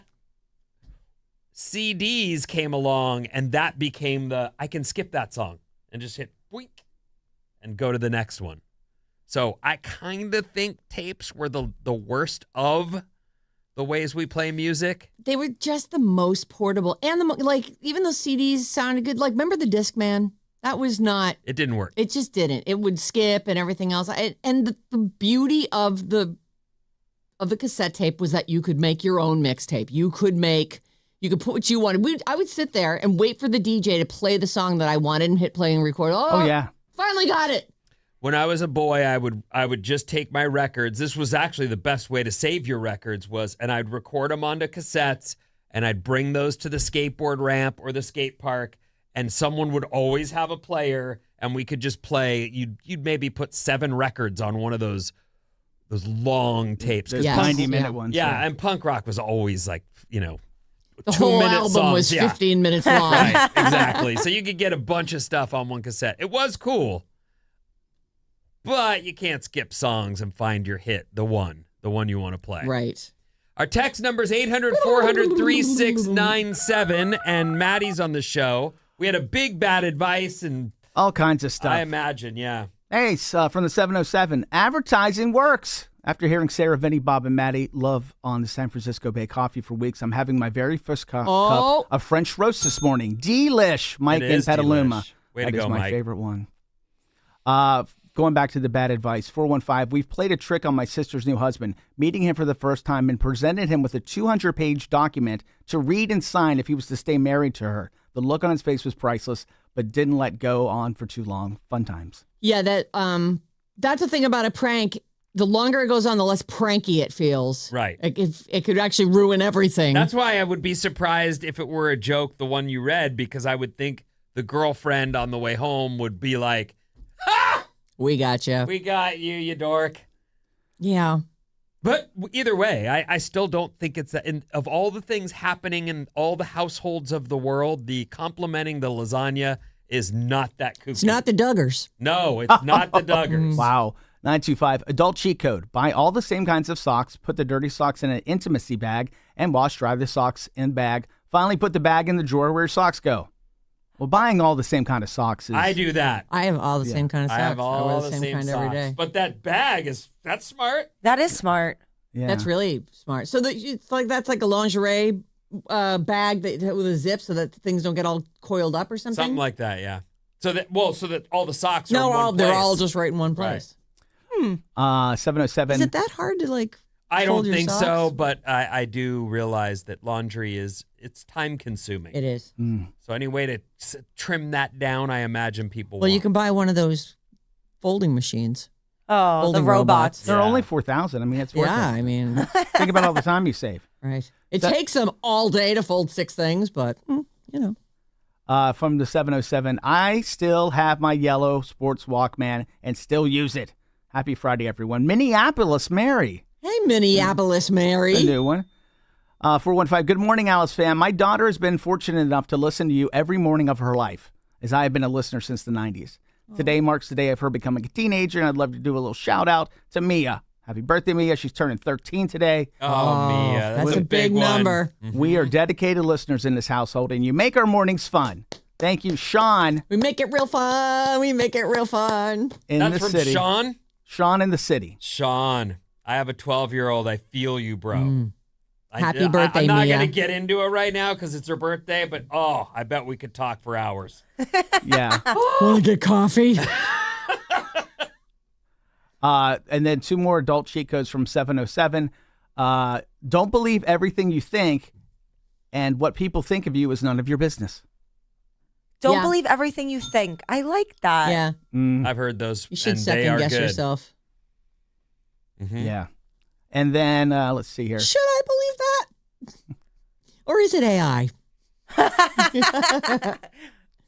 For 510, wait, there is a Bluetooth cassette tape player. My bestie of over 30 years, and I still have the mixtapes we made each other in the 90s. We need that. It's Maxell, Maxell. It's for sale, and it's kind of cool. I'm still finishing up from the 248. Still finishing up Project Hail Mary. My husband hijacked it after I told him how good the first chapter was. Thank you all so much for the recommendation. I love the book and can't wait to see the movie in IMAX. And yes, go see it in IMAX. Amaze. I think I'm going tonight. Oh, are you taking Isla? No, I think she would like it. but She she would has to love it. watch the other kids so me and the missus can go. Oh, she You got a babysits. babysitter. I love it. Oh, it I love started. it. That's so cool. That's the best. How I long has gotta that get been my going on? homework done. I don't, you know what I mean? Yeah, It's yeah. gotta happen. Oh, poor It's you. like a You have to date go on a night. date with your wife. No, I mean, the whole leaving Dinner the kid too, behind. the whole There's thing? no way we can do it if she comes with, then we can't go. So she's got to stay home with the young one. I love it. Yep. I can't wait. And I don't know what else is happening. I just know that You doing we're a whole going- like dinner and a that's- movie? I don't know. and- I know we're going to the movie tonight. Did she read the have book too? fun. Yes. Nice. And this It's is such a good book. Yep. And the movie absolutely nails it. Does it justice. It's a miracle, actually. It is. What's coming up in the trash, Sarah? The Disney Hall of Fame and Stranger Things.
Alice 97.3, Sarah and Vinnie, Alice's morning show, sponsored by San Francisco Bay Coffee. 1 hour from now, your first chance today to win Pick Your Day single day passes for Outside Lands. We're giving you 3 chances a day at 9:05, noon 05, and 5:05. We'll give you a code word. You take it to radioalice.com, enter it in, and then you might get to pick your own day. Which day do you want to go to Outside Lands? August 7th through the 9th, Golden Gate Park, courtesy of Another Planet Entertainment. You can call us or text us any old time. Works like a phone, works with a text, 800-400-3697. And we have a general business email, sarahandvinny@odyssey.com. And we have a 1-year-old today. We do have a 1-year-old. It is, we're calling it. Friday, March 27th is the 1-year anniversary of Bob working on the Sarah and Vinnie Morning Show. Where? Quit your crying, 1-year-old. Okay. All right, let's jump right in here. In theaters this weekend, They Will Kill You. It's rated R. It's an action horror movie. An ex-con takes a job working at a mysterious New York hotel in order to find her missing sister. But what she finds is a satanic cult led by Patricia Arquette, she plays creepy like nobody's business. Tom Felton's in it, Heather Graham. They're all in the cult. They immediately try to sacrifice her, but she kills them first. And then they come back to life because they made a deal with the devil. They just keep on coming. I like her. She's a good actress. She's great. She did there's a movie that she was in called Stigmata that I still get flashes of. Like it was so scary. It was years ago. Like really, she's very young in it. I really only know 90s. her from Severance. From Severance, Yeah. but I think she can go so dead in the eyes. Yep. Well, that- also losing it too. There were a few scenes where she loses it, and you go, "I believe that." Yep. She's gnarly. Yeah. So I did put all the trailers I'm going to mention up on the Sarah and Vinnie Facebook page. There's another horror movie out this weekend. It's rated R.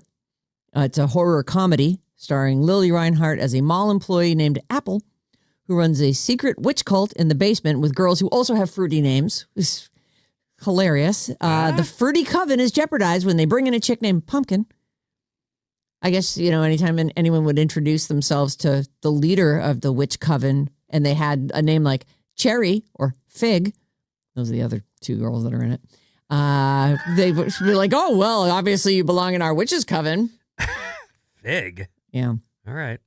Also, this week in theaters, it's the 25th anniversary of The Mummy Returns. So they're going to run that in theaters this weekend. And Stand By Me is 40 years old this week. Stand By Me came out 40 years ago. I can't believe it. It's based on a short story, I think, called The Body by Stephen King. And that is where you meet River Phoenix for the first time as they're all young boys. I want to say Jerry O'Connell, Corey Feldman, and the kid who he later went on to be on Star Trek.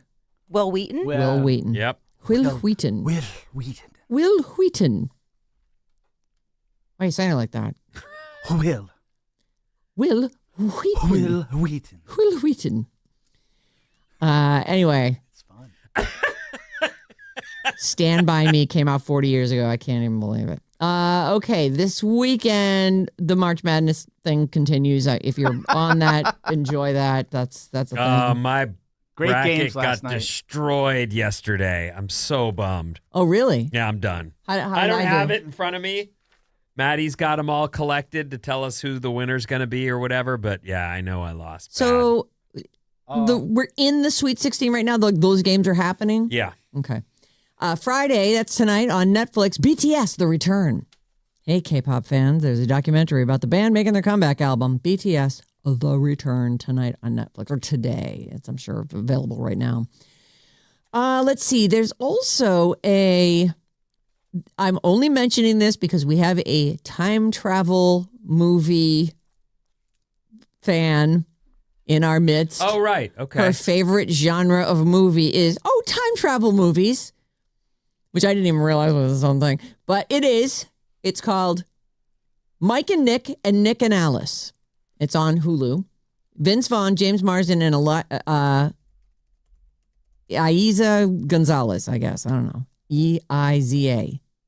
Eiza I don't Gonzalez. know, but James They- Marsden's in Sonic. He's real good. So this is a time travel I love action that. comedy That's the bar. where Vince Vaughn is a gangster who travels back in time to save his best friend's life after his younger self has arranged to have him killed for sleeping with his neglected wife. Oh. So now it's many years in the future, and he goes back in time. He's like, I got to unkill that guy because maybe he was wrong about it.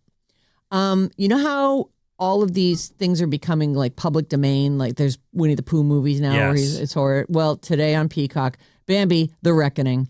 It's a horror thriller that turns the story of Bambi on its head. So now he's a mutated deer who goes on a deadly rampage seeking revenge for the death of his mother. Oh. All right. Sounds great. And it looks like Jamie Dornan is hosting this is the Saturday Night Live UK. Oh, okay.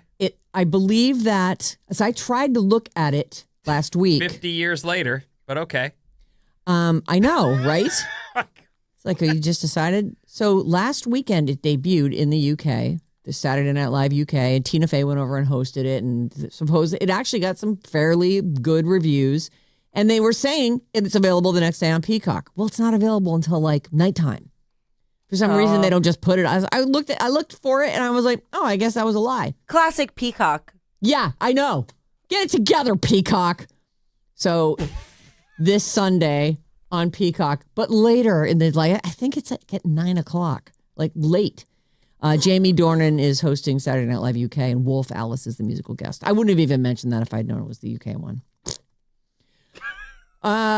I did not know that there is a Disney Hall of Fame. It's called the Disney Legends, and Okay. they do a class every year. So if you want, you can go look and see who's made it all in already. I would think that they were just all in there over time. There they all are. Well, who are the olden days people besides Kurt Russell? I Does don't- it say? You know what? Is Annette Funicello someone who would be in the Disney Hall of Fame?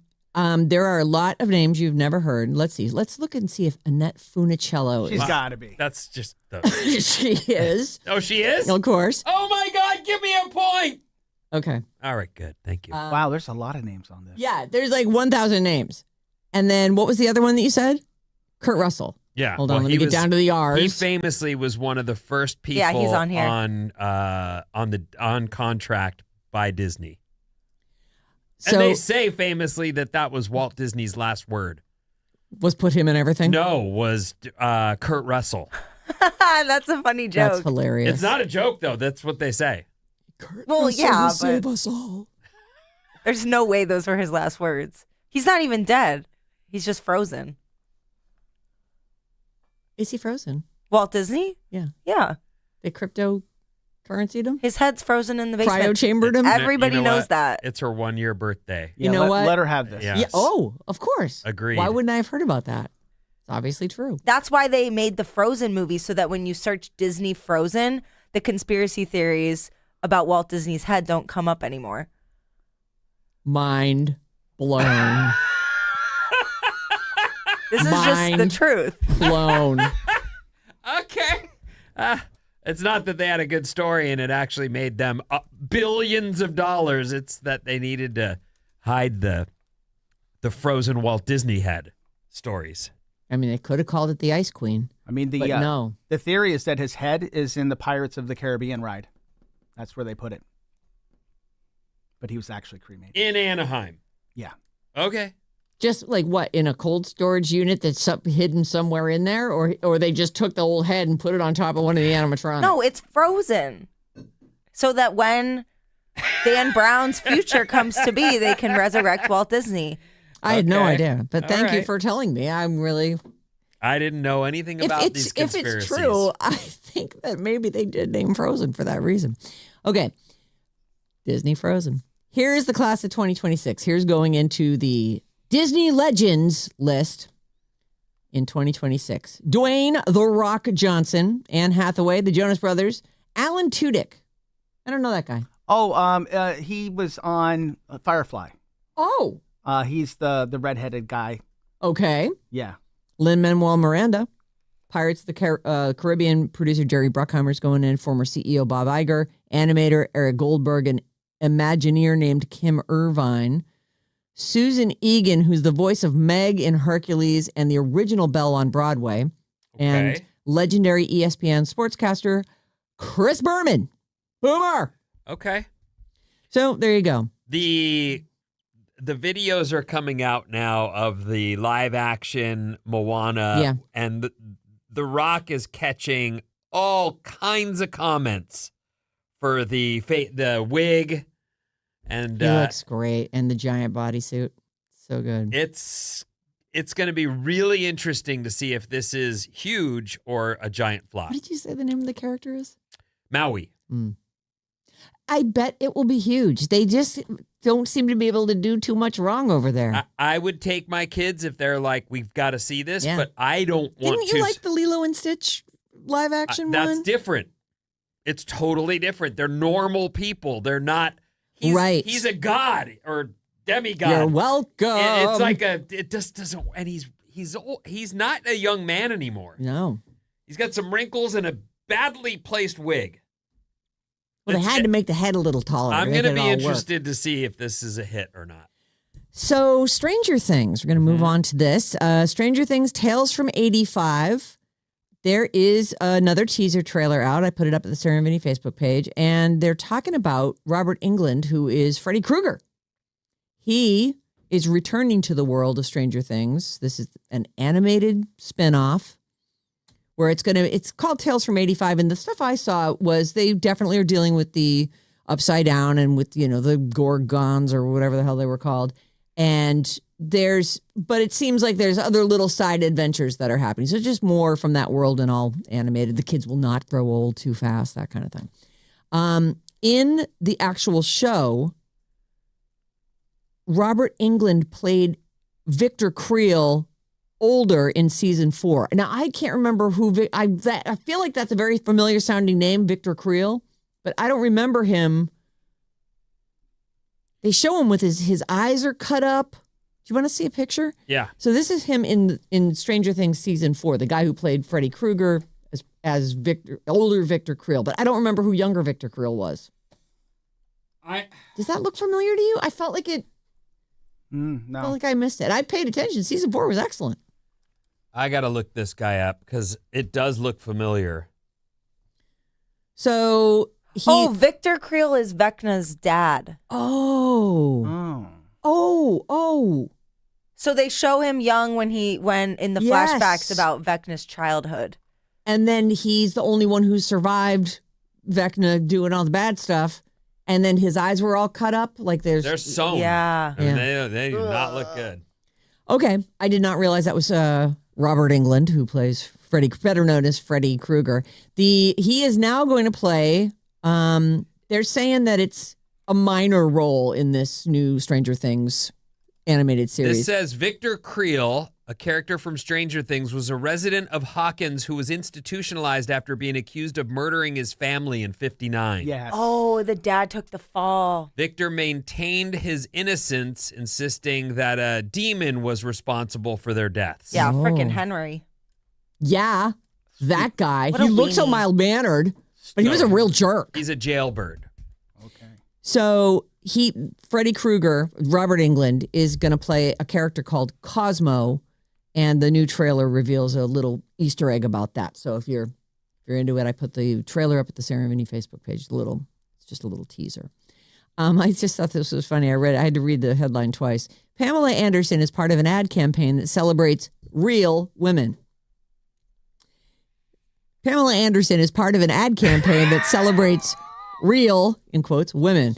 It's funny because, of course, she was the least real person of all time, and now she doesn't wear any makeup, and she still has giant implants, etc. So I was like, wait, okay, what? And here's what it is. They're talking about literal, actual, existing human beings here. The Aerie fashion brand, Aerie, like an eagle's, right? Like she went for that full stripper look, the big bolt-on boobs. I loved it. I know you've always I've loved always her. loved Pam. So Pam, but that's, it It didn't stop me from going, real women. What are they saying here? That's funny. That's not what the campaign is about. They're declaring, Aerie fashion brand is declaring war on AI-generated women and or body parts. Pam says, nothing can replace human beings. Unless AI wants to start becoming imperfect like human beings, it'll never have the romance of a performance that's soulful and fearless. There's just no way to mimic that because we're all so different. So, anyway. Aerie's been on that train for a long time. In like 2010, they started doing all of their underwear and swimsuit shots are not edited. So you can see people's cellulite and stretch marks and all that kind of thing in their advertising. That's kind of nice. But it's also ironic because they're part of American Eagle, who just did that campaign with Sydney Sweeney, who I wouldn't say is the realest gal on the block. Are those not her real boobs? Oh, those are real. How do you know? And they're fantastic. I mean, she's had them. I mean, she talks about like having them when she was a kid and like how awkward it was. If I had to guess, I would say those are real. Yeah. But that doesn't mean she hasn't had facial surgery. I don't know what. Oh, she but seems she too young still for that. looks like very, I guess, the picture of what, like, idealistic woman, quote unquote. Yeah. That doesn't make her fake, though. That just No, means but she's it doesn't beautiful. make her like a real girl. Right. You know what I mean? Real girls have cellulite. Right. Well, Aries doing their own thing. They're just a division of American Spirit. What is it again? Thank you. Sorry. That's a cigarette. Weird, Yeah, I'm thinking about that's- smoking. That's my brand of ciggies. I don't do it anymore, but I. All right. Which of these is more popular? The Yellowstone universe in its entirety or Peaky Blinders? Oh, easy. The Yellowstone universe by miles and miles. It should be Peaky, but it's Yellowstone. Yeah, Yellowstone. It's Peaky Blinders. Oh, really? talking listen, about? listen to this. I love that show. The movie's out, by the way. The Peaky Blinders movie? Yes, it's on Netflix. You know what? It missed me. I tried. Same. I tried to watch it. Everyone's going crazy over Peaky Blinders. I tried to watch it.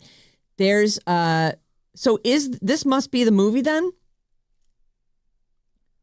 This is the film. Yeah. So I don't know if this is true. I made that stat up, by the way, and I'm doing it based just on how many eyeballs that they got because these are Netflix. It's on Netflix, and I've got the Madison, which is the latest in the series of Yellowstone iterations. In 10 days on Paramount Plus, the Madison had 8 million views, and that is the biggest Taylor Sheridan series launch ever. 8 million views. Is that show also on cable or is it only on streaming? I think that's a regular TV show. Isn't But you said Paramount Plus.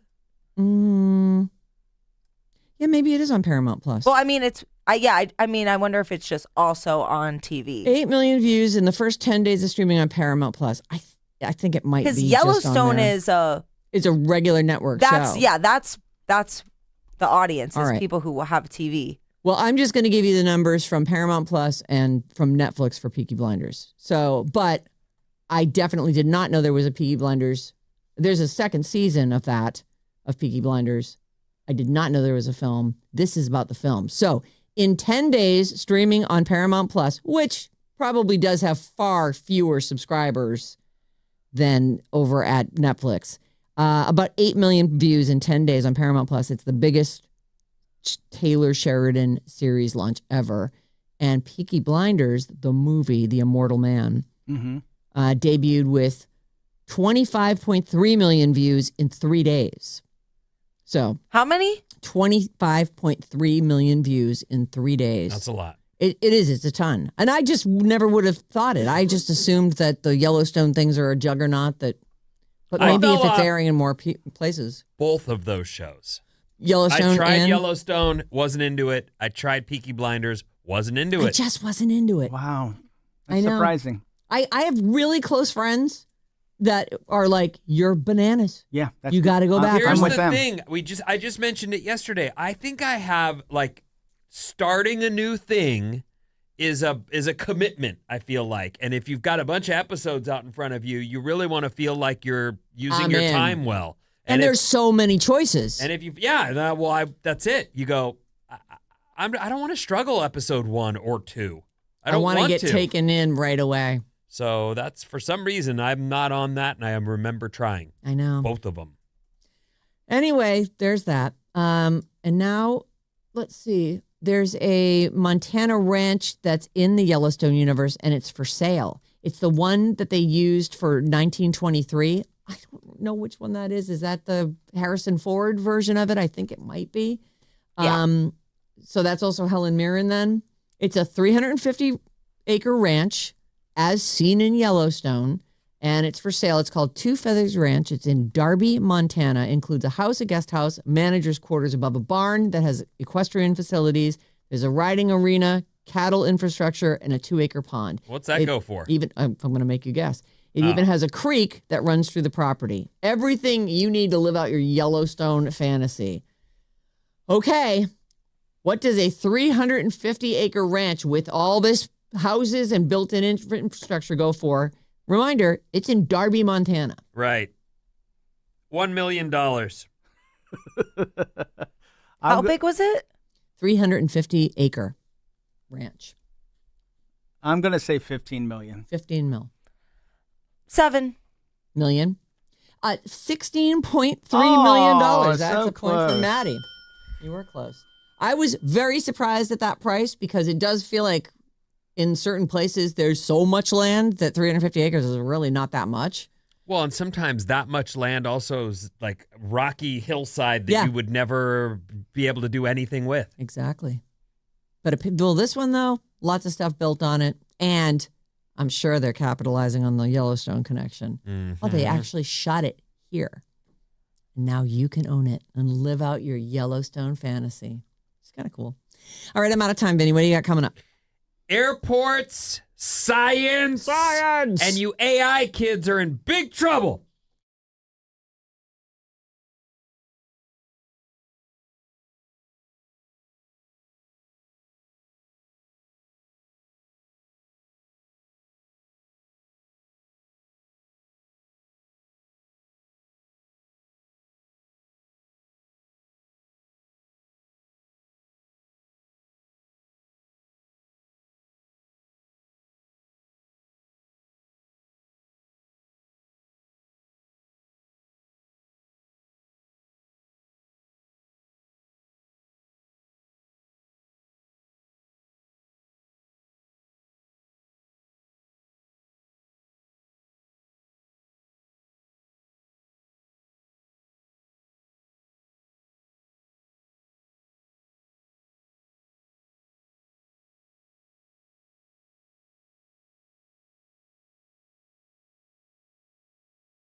Alice, 97.3. Sarah Vinnie, Alice's morning show. Listen to our full show podcast on the Odyssey app. Odyssey, Apple Podcast, Spotify, or wherever you get your podcast from.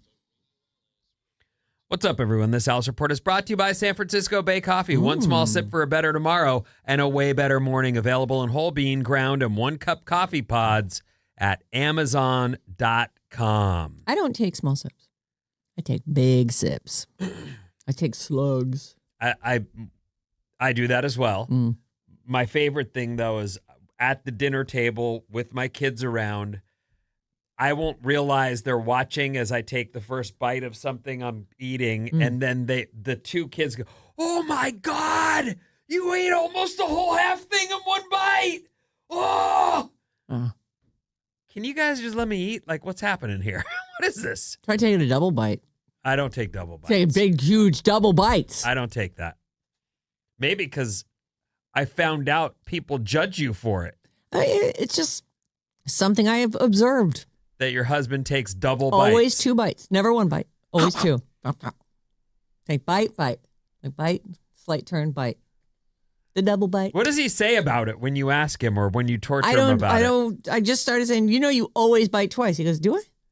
Oh, he's not. He's like, what? No idea. And then, so it's been years since I've noticed it. So then every time he takes the second bite, every time he does it, I go, the double bite. You need to do that every time? Every time I do it. Like, there's a song for literally everything in our house. I understand, and I realize you two the double bite. Get each other like no one else would, but he's never just gone, I heard you the first 10 million times. I get it. I take 2 bites. The double bite. I don't know what to do. The double bite. I don't know what to do. Partly cloudy today, high temps in the mid 80s, and rain due for next week, Tuesday through Thursday. That's good news. Yeah, March Madness continues, and the Giants continue to play games this weekend. Actually, I've got Bob. She's going to tell us some things going on this weekend. Oh, great. Including the No Kings protest and some other stuff. Oh, a little San Francisco roundup. Yeah. I like it. We begin this news report, though, with science! This is something you already told us, but I want to say it again because I just think it's ingenious, and we fell for it. Okay. All of us. Well, I fall for a lot of stuff. I don't these play days. Pokemon Go, but all of the data in Pokemon Go is being used to train the next generation of delivery robots by teaching them how to see the world with extreme precision. The project is using 30 billion real-world images that were crowdsourced from players taking pictures of landmarks over the last decade. Sarah told us this story that these things were set up so that you would be had to scan the area. You had to take a 360-degree scan of the area, and they would make you do it over and over. As part of the game. Yep. And one of the things they pointed out in the story I was reading was not only did we take these scans, everybody took the same scan during different weather at different times of the day. Like, it was just it's genius. GPS has been known to mess up in dense areas, so the data from Pokemon Go helps the robots pinpoint their location within centimeters. What started as catching Pikachu is now helping robots deliver pizza. It's incredible. It's all that stuff. It's like when Facebook first came and it's great, but how are they ever going to make $1 at this? And it's just because, well, they probably knew the way and we just didn't know. We're like, what? Okay, here's all my info. What could possibly go wrong? And so these what? guys, You have a picture I uploaded. You don't feel had at all, huh? There you are scanning all these locations to get, further in the game. Meanwhile, well, if it gets my pizza to me safely, I understand, but their motive is that they got a ton of dough probably for all this. Well, and I paid them for the privilege. Wow, that's even better. Mm-hmm. Yep. Right. A bad Virginia high school student named Mia Heller has invented a water filter that removes 96% of microplastics using a clever magnetic trick. The device binds microplastics together so they can be pulled out of drinking water. Oh. Mia says the prototype won't cost much. It's easy to maintain and roughly the size of a bag of flour. Her hopes are to take the product to market. And obviously, none of us want to be drinking microplastics. No, so what I want is for them to go big with that. Let's go to the ocean and get the microplastic. Let's suck those up. Isn't there some guy, he had some kind of device that he was dragging through the water and it was collecting all the Well, that's a different thing. microplastics. That was the ocean. What did you call it the other? Great garbage patch. The Great Yeah. Garbage Patch. The garbage gyre. There have been a few stories that made the news where it was like, okay, they're working on this great big plastic garbage patch, and then they don't come back. I know. And you go, uh-oh. Guess it either didn't work or now Or- there isn't the one anymore. Well, they would be in the news with that You if would they'd think. gotten that job done. So either they're still hard at work on it or whatever they were doing was not. You know how they say that's about sand. Like you don't bring sand to the beach. Like Right. maybe there's so much plastic they can't keep up. It continues to Yeah. come. And what well, they're it collects taking in the one place because of Yes. the ocean currents. Yes. So I guess, ultimately we would know where it was going to end up. But yeah, it's literally everywhere. Like There how was do a you... story, one of the teams trying to fix that garbage patch, the plastic garbage patch, they were making sunglasses out of the plastics they'd pulled from the water. And so buying these glasses would help fund their continued efforts. I bought 2 pair. Yeah. I still, How are they? they're fine. I don't know where they are anymore, but that's how glasses are. There's only so many pairs of glasses you can sell. I really feel like they're going to have... What are they going to do with the rest of the stuff? We should build like bricks or something. Some kind of way to build a house. Something, roads, bricks, Roads would be foundations, great. Yeah. whatever. Scientists just built a Google Maps for the human body. Oh, I love it. I know that you love it, and I knew that you would, and there's a website. So this is the thing that let me pull it up. It's like when there was some movie when I was a kid where These are different body parts you can click on and then get a detailed map. Can I go in? I can Yes, go into you the can go all the way in down to the micro journey level. to the center of the body or The something. Atlas in Images. And up here it says there are 65 organs you can take a deep look at. Oh, 8 and does that say HOA.com? It does. Human Organ Atlas. And that's the address because HOA seems like it would take me someplace I don't want to go. It's got a weird, it's not .com, but it is Human Organ Atlas. Look it up. It should come right to it. How fun. You can look at eyes. You can look at, in this case, that's the heart, the brain, and I don't know what that is. It can't be testes. Is that a testes? Let me see the testes. It looks a little bit like a. Well, I don't know what that is. I see the eye, the brain, the heart. Well, they say Or it. what is that? Like there's it says brain, and this one says testes. Well, then. Oh, then that's the testes. Yeah. How do you- I can't believe that's what they would. Out of Maybe all because the of things. cancer. Maybe. Or because people, really dig testes. That could be it. Sarah, the movie you were thinking of is Fantastic Voyage. Oh, okay. Yeah. They shrunk down in this little They shrunk, nano sub. They're all in there and then they went through the body. Oh, They were yeah. Remember that one? Not that one, but there's another one. It has a goofy name. Like Inner something Space? with an O. Well, yeah, Inner Space. I don't remember. Scientists have created a free interactive 3D map of the human body. You can start with an organ and zoom in almost to the cellular level. And all from Incredible. a web browser. It was built using synchrotron X-rays, and the Atlas already includes 65 organs in the database, both healthy and sick. And they're saying this technology can help improve medical education and research. Science! 32 donors. Is that who's sponsoring this or did they actually give the organs to be scanned? I think that's that. This is really cool, Vin. I love it. Oh, you like it? I just sent it to my whole family. Oh. Wow. And I just Googled human organ atlas and it was the first Came result right up. and I clicked it. Osmosis Jones. That's the other movie where they go in the body. Oh, I've never heard of that. Huh. Osmosis Jones. All What right. happened by osmosis? United Airlines Yes. is going to have a new perk for economy called United Relax Row, where you can book a full row and turn it into a flat bed or a bed-like surface, and they'll even give you a mattress and a couple pillows and a blankie. United is announcing this upcoming perk called United Relax Row. So you got to buy 3 seats, or They're going to have adjustable leg rests where you can, which can be raised up so you can convert a row into a flat bed or a couch-like surface for some cozy stretching out. nice. I think they're going to find people using this for, The Mile High Club. crimes, but okay. You know, Crimes against my fellow passengers. Nah. Watch this. Hold my beer.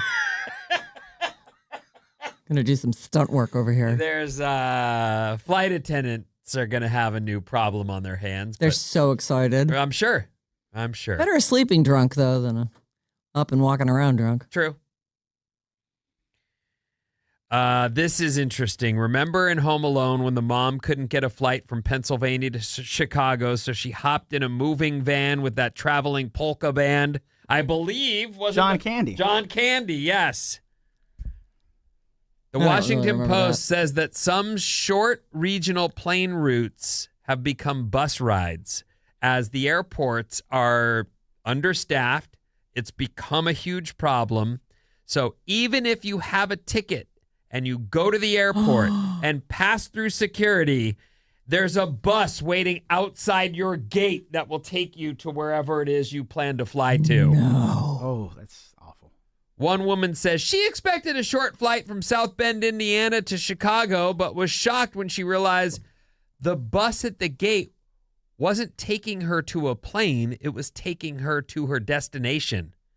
These bus flights Oh my God. aren't directly related to the current airport chaos, but it's possible that could become Did it the new solution. take her to the airport she expected to land at, or did it just drop her off in downtown Chicago? Doesn't say, but they say some airlines like American have been selling bus flights between smaller cities that don't have regular air flight service.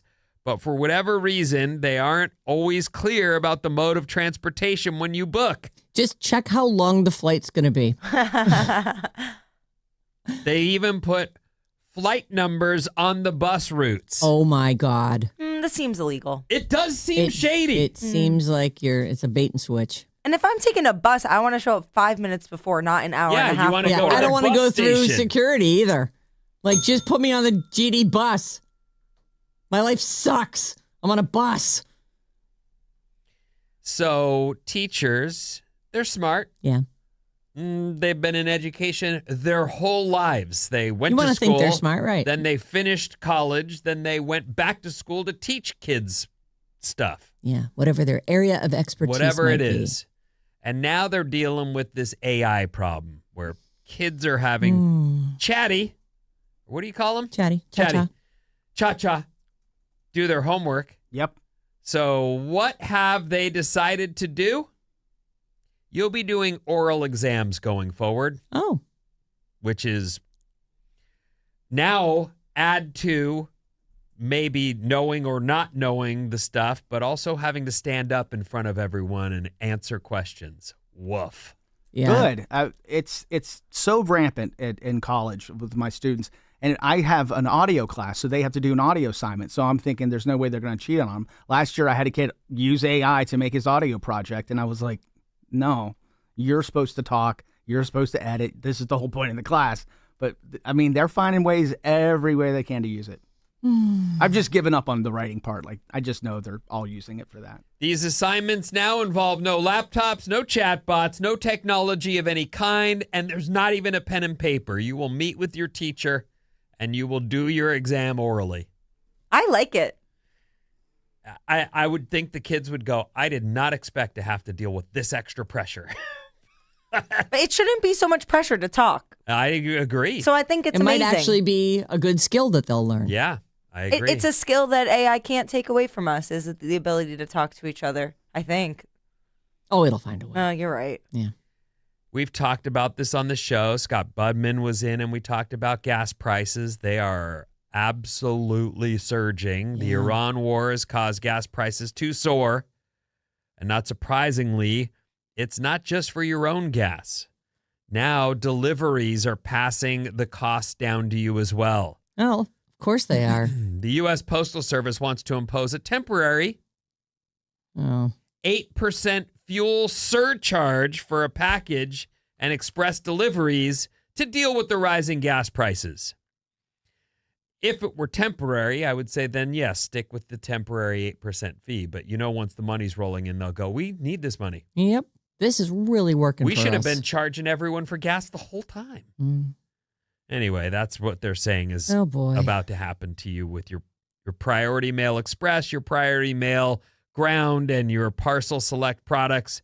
An 8% fuel charge will be added. I really hope that this is one of those surges that does go back, because it's just crazy to see the prices right now.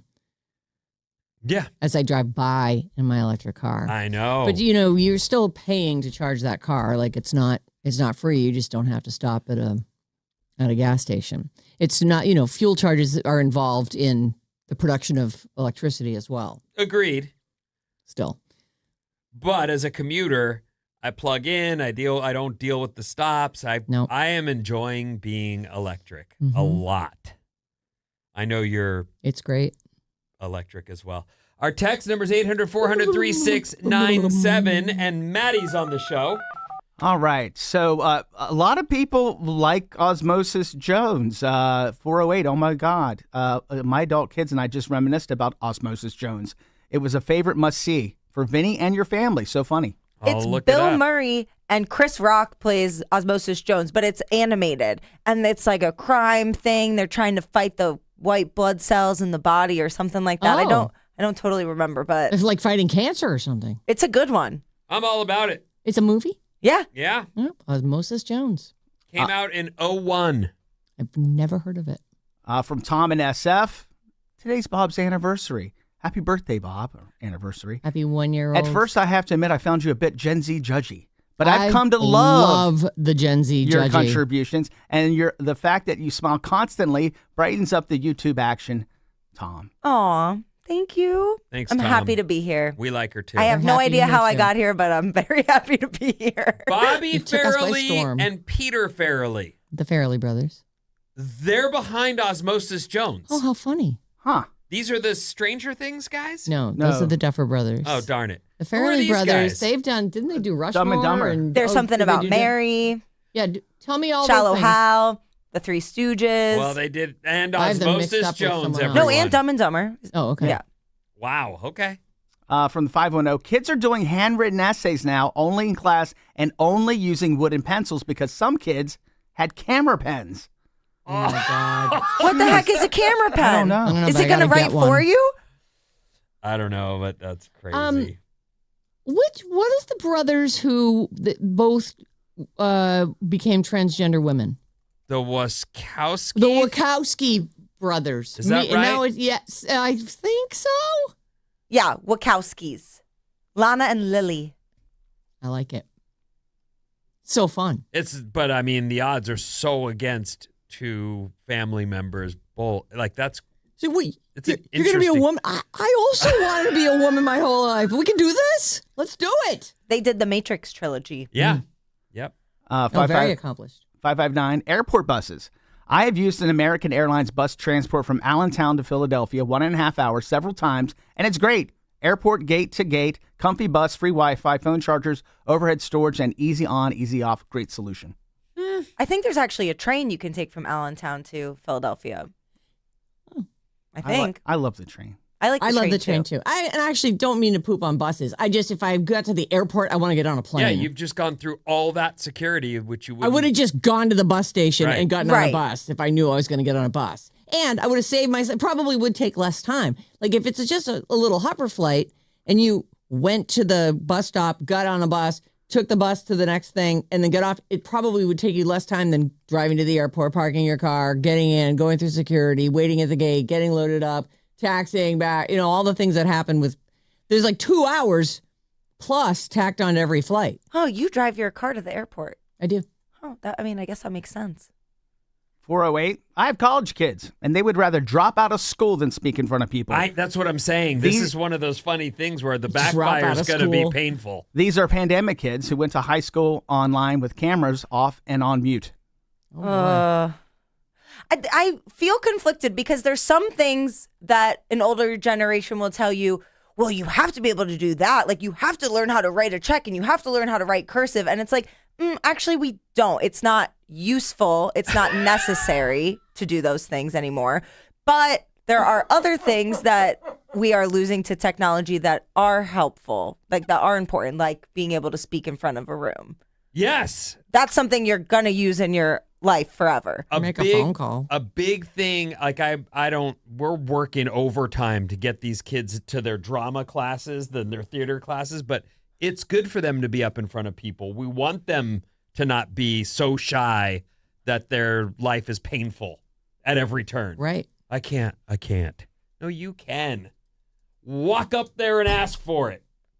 I can't. Oh, yeah. I mean, I think theater for big parts of my personality. Right. Right. Gives you it right. You can act confident.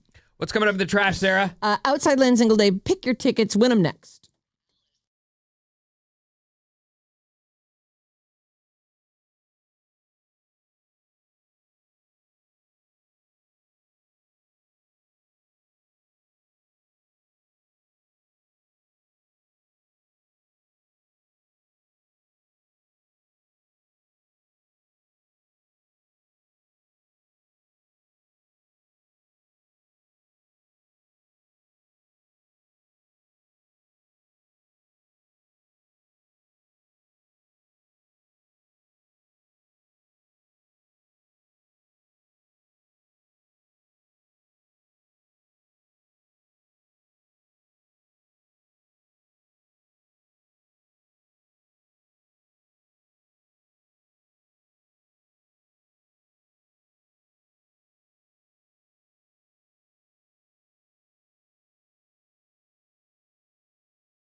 Oh, you're too sweet.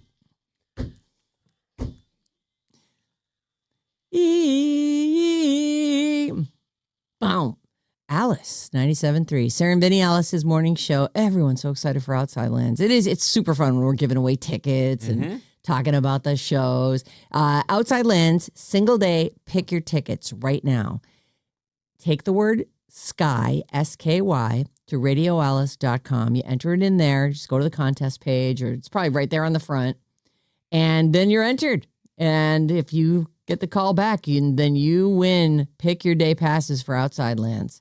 So whichever day the lineup looks, there's a zillion bands playing on places all over Golden Gate Park. It's a big wandering event. It's great.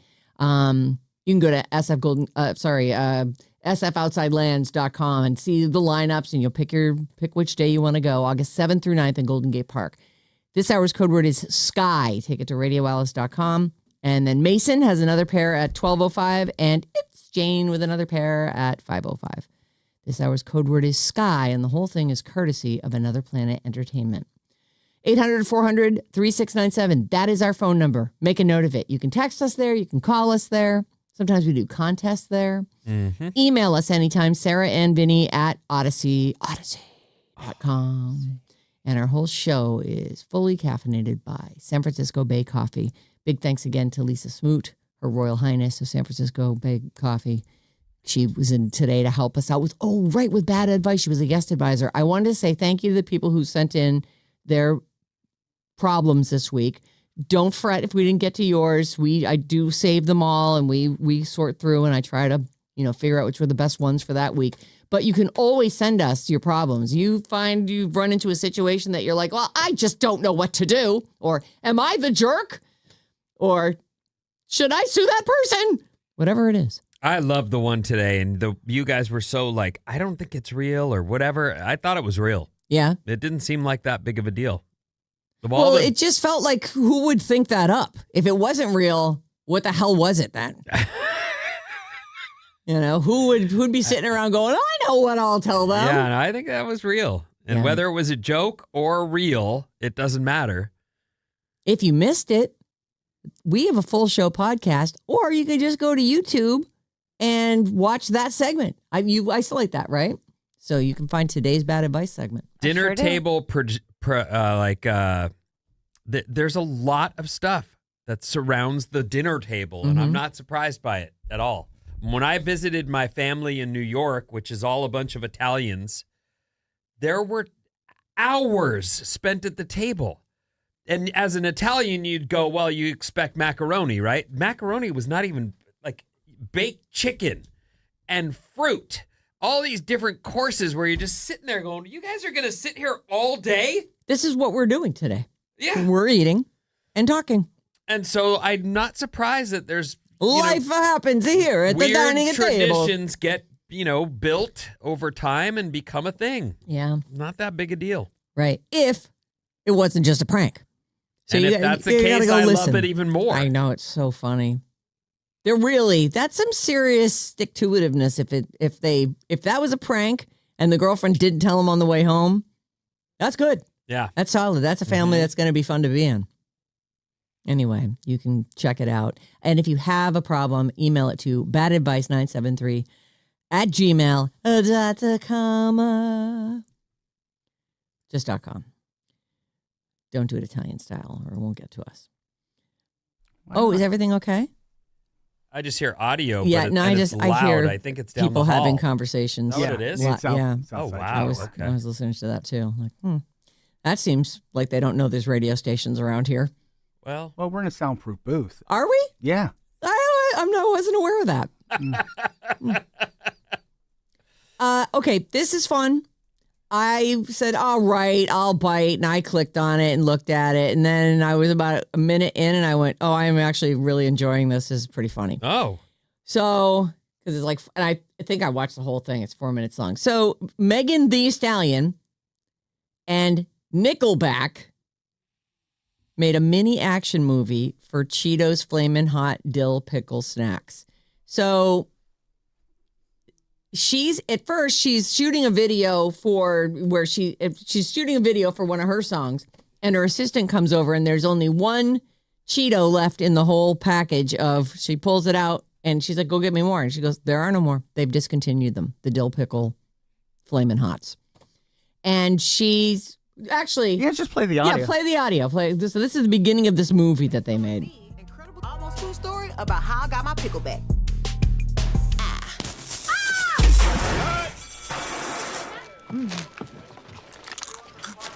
Just one. More dill pickle, please. Cheetos doesn't make those anymore. It was a limited run. I gotta have pickle back.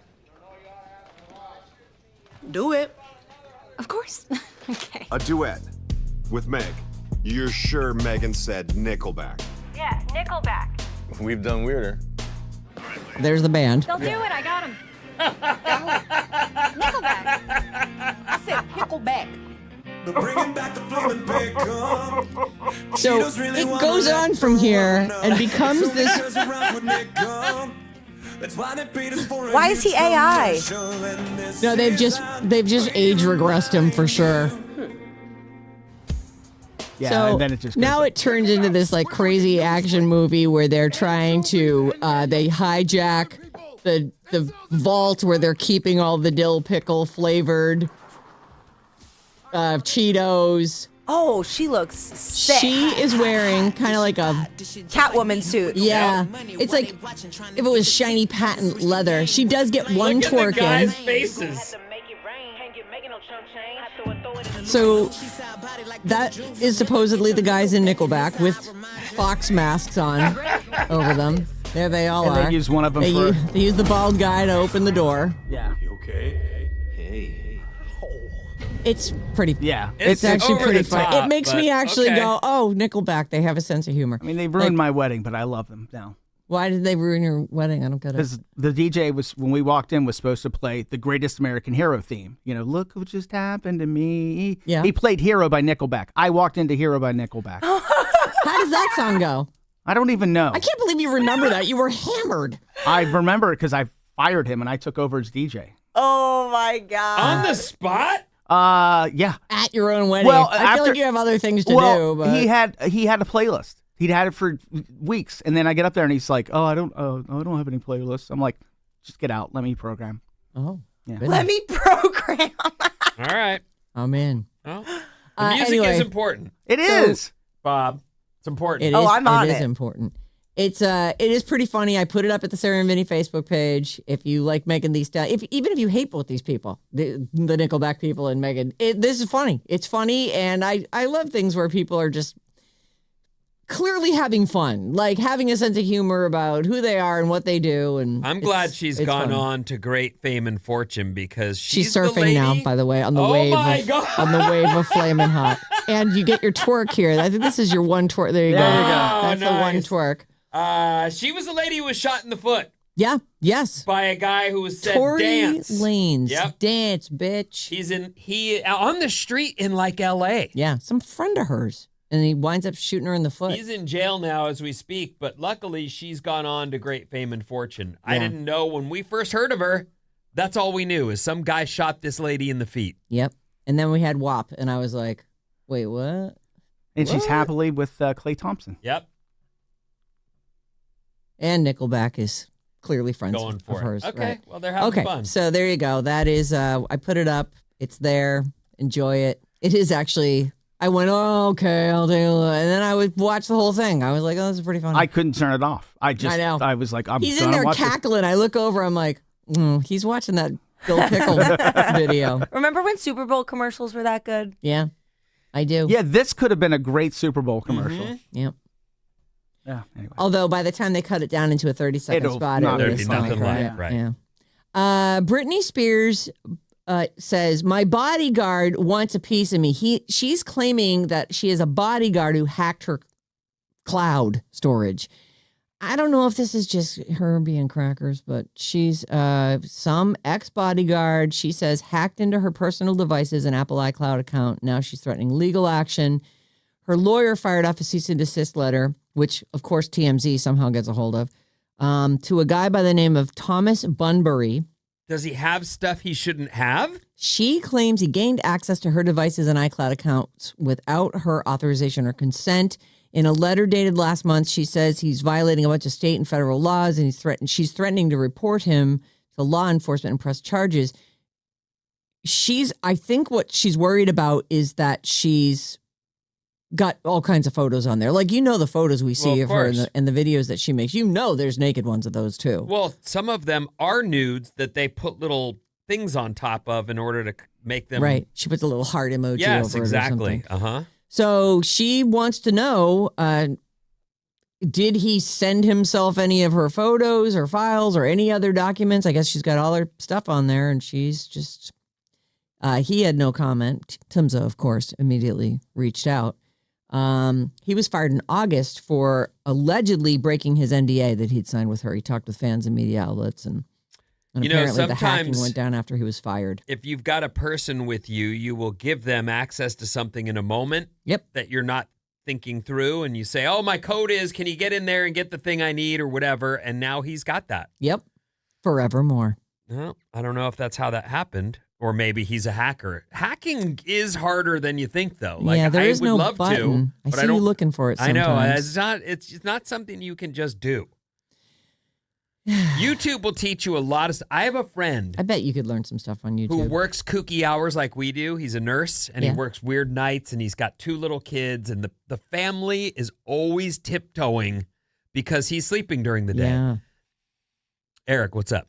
He built himself a little place outside, a shed that he can go sleep in. Oh. Separate from the house, so now the family doesn't have to walk around on tiptoes all day.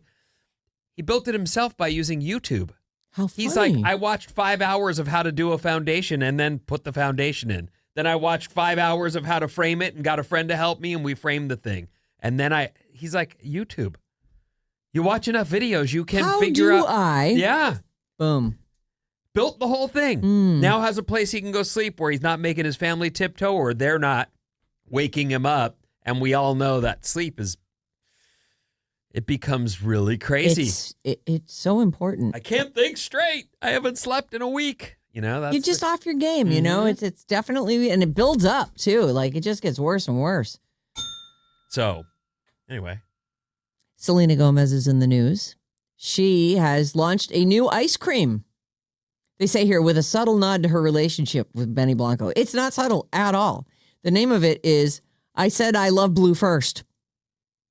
I Said I Love You First is the name of their record Very together. cute. I love blue first. So blueberry? I have it all here. So, and she's partnered with something called Go Puff, which I used one time to get vapes delivered to me. Yeah. But then they stopped having the kind I like. I thought so I guess it's like you get vapes and junk food. She has her own serendipity ice cream. And apparently this benefits, it says on the front there, your purchase benefits like Rare Charity Foundation or whatever it is. Apparently these new ice cream bars are inspired by her song Bluest Flame from her 2025 album, I Said I Love You First. They feature a blue vanilla bean base with fudge and cookie bits inside a chocolate candy shell. Ooh. On the cover of this, the chocolate candy shell actually looks navy blue, but it might just be the lighting. Like, it might just be a chocolatey outside. They do look delicious. What's that ice cream you like that you save all the jars? Oh, Talente. Talente. I bought some of that. And What flavor? It was vanilla with like a caramel swirl, and it wasn't good. Oh. And I was like, this is bogus. I'm not going to eat this. Then I went and got something called chocolate peanut butter cup. That's the one. That is the one. It changed. I went, oh, I get it now. It's crack. I didn't get the... I will eat the whole thing if someone doesn't rip it from my frozen cold hands. I didn't remember that was your favorite, but I went, I'll try one more time, and if it's no good, then I'm done. But it's like a chocolate gelato, and then it has a big, thick ribbon of peanut butter in it, and tiny chocolate Reese's peanut butter cups. So freaking good. Just to confirm, I get it now. That is like crack. And now you have a nice place to keep your nails. I really you can do put not. some nails in there. Or your screws. I'm not interested in And Or your buttons. saving all the jars. You save your buttons, and you get a new shirt, you I take the do. button and you put it in there. You know what? Maybe I will put my collection of sea glass in one of those. Oh, that's a Oh. great idea. Maybe I'll paint you a jar and you can put your sea glass in Okay. there. Anyway, Selena Gomez is hawking ice cream now, which is, looks delicious. Good for her. All right, Ben, what do you got coming up? Well, we've got Bob jumping in with some stuff going on this weekend, and Elizabeth Holmes is in the news. Oh, really? And more after these.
Alice 97.3, Sarah and Vinnie, Alice's morning show. Start the show like we end it.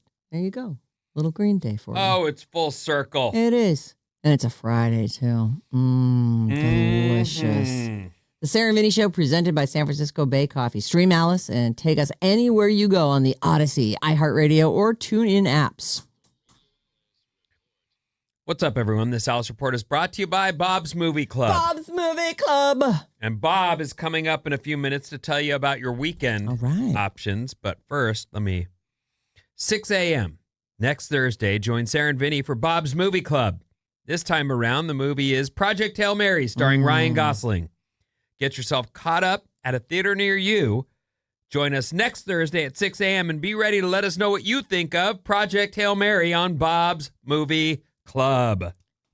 People should call in for that. I think this is going to be one of those ones that a lot of people have gone and seen. People are rushing right out to see it. And you can always call us, 800-400-3697. I have read the book. I have a clear idea of who this person should be. And Ryan Gosling's going to make me furious if he's not good. You're going to love him. Okay. Today, ladies and gentlemen, again, Bob coming up in like 5 minutes, but I got a couple stories for you. Today is International Whiskey Day. Oh. Whiskey was my drug of choice in my day. That was what I went for. I love to have just a raw throat. Ugh. Dumb. But, there are people who can responsibly enjoy a little, little bit. 2 fingers. Yeah. I'll nurse this for a couple hours. I don't know who you are or how you do it, but good for you. Enjoy your whiskey as it's okay. Theranos. We remember this story. We talked about it a lot on this show. Sure Elizabeth Holmes was the subject of, I don't know what you'd call that, a documentary or... It was a podcast, and then it got made into a mini-series. I watched it. I didn't listen to it, but Elizabeth Holmes was a real piece of work. Mm-hmm. And it's hard to still figure out what about her is real, what about her was concocted in order to help pull off this scam she was working. Right. My voice was real, though. This is really how I talk. This is definitely how I really talk. Yes. You don't believe that, I though, love do my you? green juice. No, because when you hear interviews with me, I used to have a different voice. But, But this is my voice now, though, so get used to it. And she did a bunch of stuff that Steve Jobs did in an effort to, sort of like he was her model. She wore the black sweaters. Yep, the turtleneck, I think it was. Disgraced Theranos founder Elizabeth Holmes got a year knocked off her 11-year sentence under a change in sentencing guidelines that applies to convicts with no previous criminal history. Oh. This is a weird situation, and I'm not saying anything about the dude. I'm sure he loves her. I'm sure she loves him. But there she is in the middle of being caught in all this trouble, and somehow she lands a super rich husband. And then pumps a couple kids out. She was like, I'm going to go to jail for 10 years. I really need to. I'm fertile now. So I don't know how that works. I know a lot of people, you hear about the dating apps and the dating life, and people are like, this is ridiculous. It's awful. I hate it. In the middle of being in trouble, that lady found a rich husband. To be like a notorious figure in the Bay Area. She finds a rich guy, marries him. Did she have 2 kids? During the trial? I think she was pregnant when she was sentenced, right? Uh-huh. Yep. She qualified for the reduced term under a 2023 rule change, allowing first-time offenders to do less time for some nonviolent crimes. She, of course, raised an enormous amount of money on some technology that she didn't have. Right. And they tell you all about it in this I forget what the name of that thing was called, but it was Blood something. I can't remember. Weren't there 2? There was like a made-for-TV movie, and then there was an actual documentary. Yeah, the documentary is what I watched, and they used co-workers of hers and employees of hers, and they didn't have in that much about the other guy who was also charged. Yeah, he's a big With part the of the funny podcast. Yeah. Sonny Bawani. Bawani. Yeah. Sonny Bawani. Anyway, she was convicted by a jury in 2022 of 4 counts of wire fraud and conspiracy after a 4-month trial. Look up those names of those, the documentary and the show. They ordered her and her former boyfriend and co-defendant, Ramesh Sunny Balwani, who was president of Theranos, to pay $452 million in restitution to victims of their fraud. Balwani was sentenced to almost 13 years in prison following his conviction. But anyway, she's going to get a year knocked off. And I swear I want to hear as much about the rest of that story as I did about how did she land this super rich guy? Yeah, I know. I'm interested in that. So the miniseries was based on the podcast. It's called The Dropout. That came out. And then Out for Blood in Silicon Valley is the HBO documentary. That's what I watched. And they're both great. Anyway, she is getting a year knocked off her sentence. So congratulations. How long has it been? I don't know what she served. Because time is very warped these days. Yes, but there was... Was that all pre-pandemic? Like, has she been in jail for 6 years? I'm looking right here. It seems impossible. She was convicted in 2022. Oh, okay. So she's just a few years in. Well, that means the trial was going on during the pandemic. Yeah. I wonder if they did it virtually. We're going to zoom into my trial. I remember, I think Scott Budman was going there. To the courthouse. Yeah. Well, anyway. Okay, now I want to go to Bob because she's got there's a lot going on in town. In fact, there's always a lot going on around here. But let's check in with Bob now on our weekend ahead. Yeah, let me tell you some fun stuff going on in the Bay this weekend. First up, San Jose. Tonight and tomorrow from 4 to 10 p.m., there is a night market going on at the Grand Century Mall. Ooh. Want to do a little spring shopping. I like that. There's also at Fort Mason, Saturday and Sunday, a Renegade Craft Fair. Oh my God, that's so exciting. Yes, I went to this last time they did it. I've gone to this before too. It was crazy busy. I wanted to buy literally everything. So hopefully I'll have time to check that out this weekend. But oh my God, that's at Fort Mason. Funny. Yes, and then what else have we got? Did you really jump at that? Like she went like this. Oh my God! I went. That's what I do in the car when John almost hits something. John doesn't almost hit stuff. Yes, all the time. You need to stop backseat driving. He's a good driver. Tomorrow, of course, is the No Kings March starting at Embarcadero Plaza. There's also this thing on Ocean Beach called the Ocean Beach Hole Party, where people come and just dig a gigantic hole. Oh, and then they fill it in. Okay. At the end of the day. That sounds really fun and whimsical to me. As long as no walls collapse on anybody. Oh, yeah. That is, that's the thing. The Ocean Beach, by the way, they just had a huge rescue out there yesterday because some lady, a tourist, went for a swim and found herself caught in the currents that are... This is not a safe place to just go for a dip. No. It looks like a nice beach. It is a nice beach. Yeah. It's just not a safe place to go for a swim. It's not a friendly swimming spot. They also saved the girl on the cliffs. That's who I'm talking about. But she went for we don't a know how swim. she got on the cliffs. No, we do. Oh, she really? went for a swim, found herself in the currents, realizing she wasn't strong enough as a swimmer, climbed up the rocks to safety, and then they had to rappel down and get her. Wow. This was all the same story. I'm glad she's okay. I am too. I'm sure she's incredibly embarrassed. I wish people took the warnings more seriously. Ocean Beach is a gnarly spot with heavy currents, and it's not a safe place to go for a dip. Well, back to whimsical things going on in the city. There's also a Holy Fool's Parade at Church of Clown, which is just I guess it's related to April Fool's Day, but just a celebration of whimsy. Church of Clown? Church of Clown. I like it. Maddie doesn't like it. It's in the city. It's the 4th annual. No way. Yeah, Maddie hates clowns. So it's a parade? Yeah, it's a free event that celebrates absurdity and joy, featuring a parade, costumes, props, and a community potluck to celebrate the delightful fools that we are. I love it. I love this city so much. I share a lot of stuff like this on my Instagram if you're interested in following Bob on the Waves. Nice. Good job. Well done.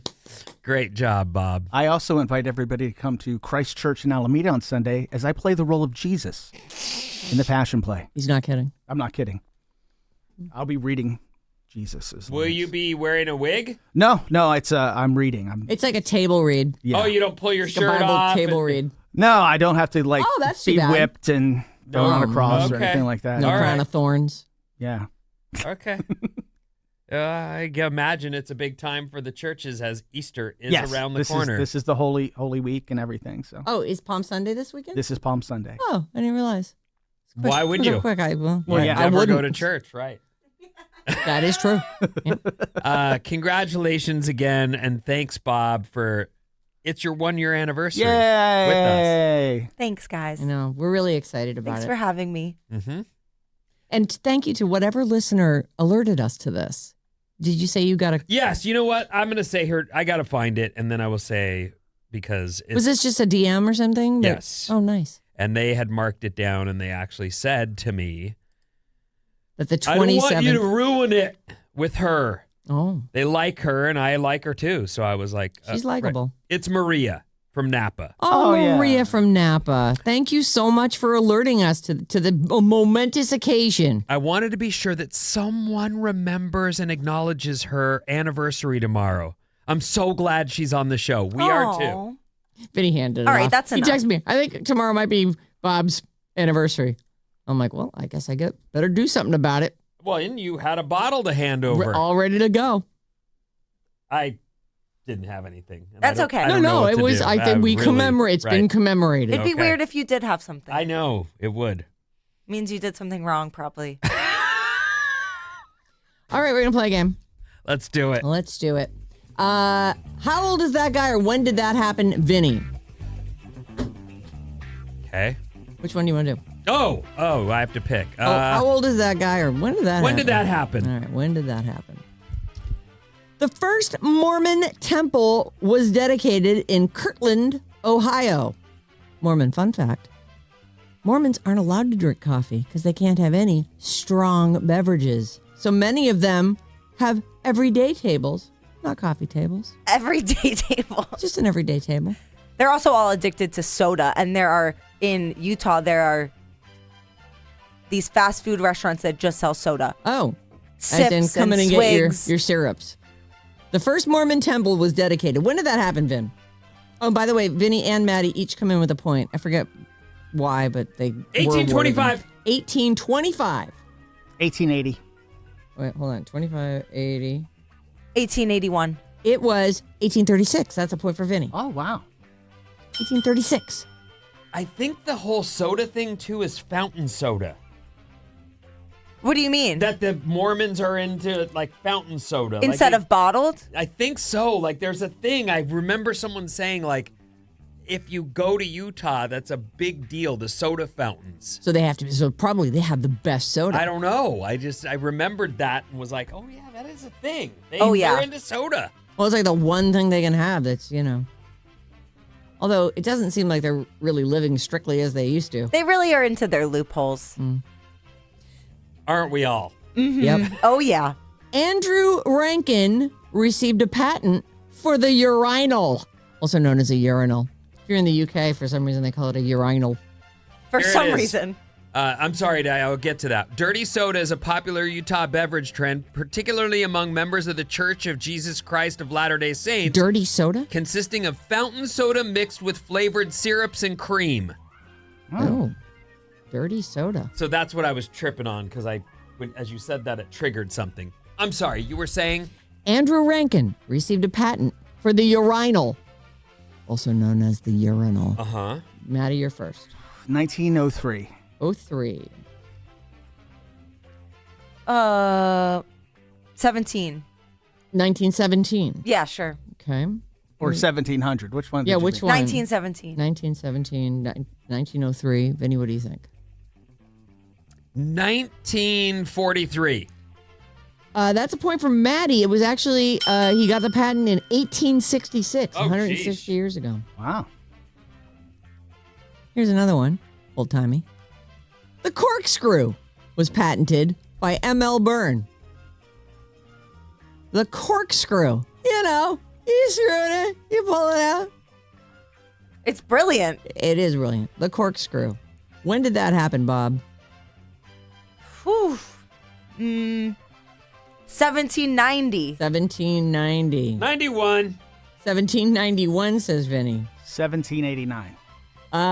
You should have gone higher. It was 1860. That's another point for Vinny. Bobby, not even on the board yet. That's okay. I have everything I need. The Food and Drug Administration approved Viagra. When did that happen, Vinny? She's got a painted bottle, for God's sakes. She's got it all. She's got everything possible. What is it? The Food and Drug Administration approved Viagra. Oh, okay. This was 1989. 89. What do you think, Maddie? 1995. 1988. It was actually 1998, and that's a point for Maddie. We're tied 3-3. Let's see. Forrest Gump beats out Pulp Fiction and Shawshank Redemption for the Best Picture Oscar. When did that happen, Maddie? That's a travesty, by the way. I agree. I'm going to say 1993. 93. Oh, that feels right. I'll say 92. 92. Vinny? 91. It was 1995. Dang it! That is a point for Maddie, and by a score of 4 to 3-0. Maddie's on the show. I dedicate this to Bob. Maddie, he's on the show. Yes, Maddie, he's on the show. Yes, Maddie. Woohoo! I don't mind when Vinny wins, but I don't like it when Maddie wins. Woo! The woos are not as fun as the kisses. The woos are just for him versus Vinny gives the kisses to all of us, you know? I woo for everybody, the whole Bay Area. We have a chance to win. Choose your day passes to Outside Lands at 12:05 and 5:05 with Mason and Jane. Monday on the show at 8:05. We've got a Valkyries jersey that we're going to be giving away, so make sure you're tuned in for that. Have a great weekend, and we'll see you then. Thank you.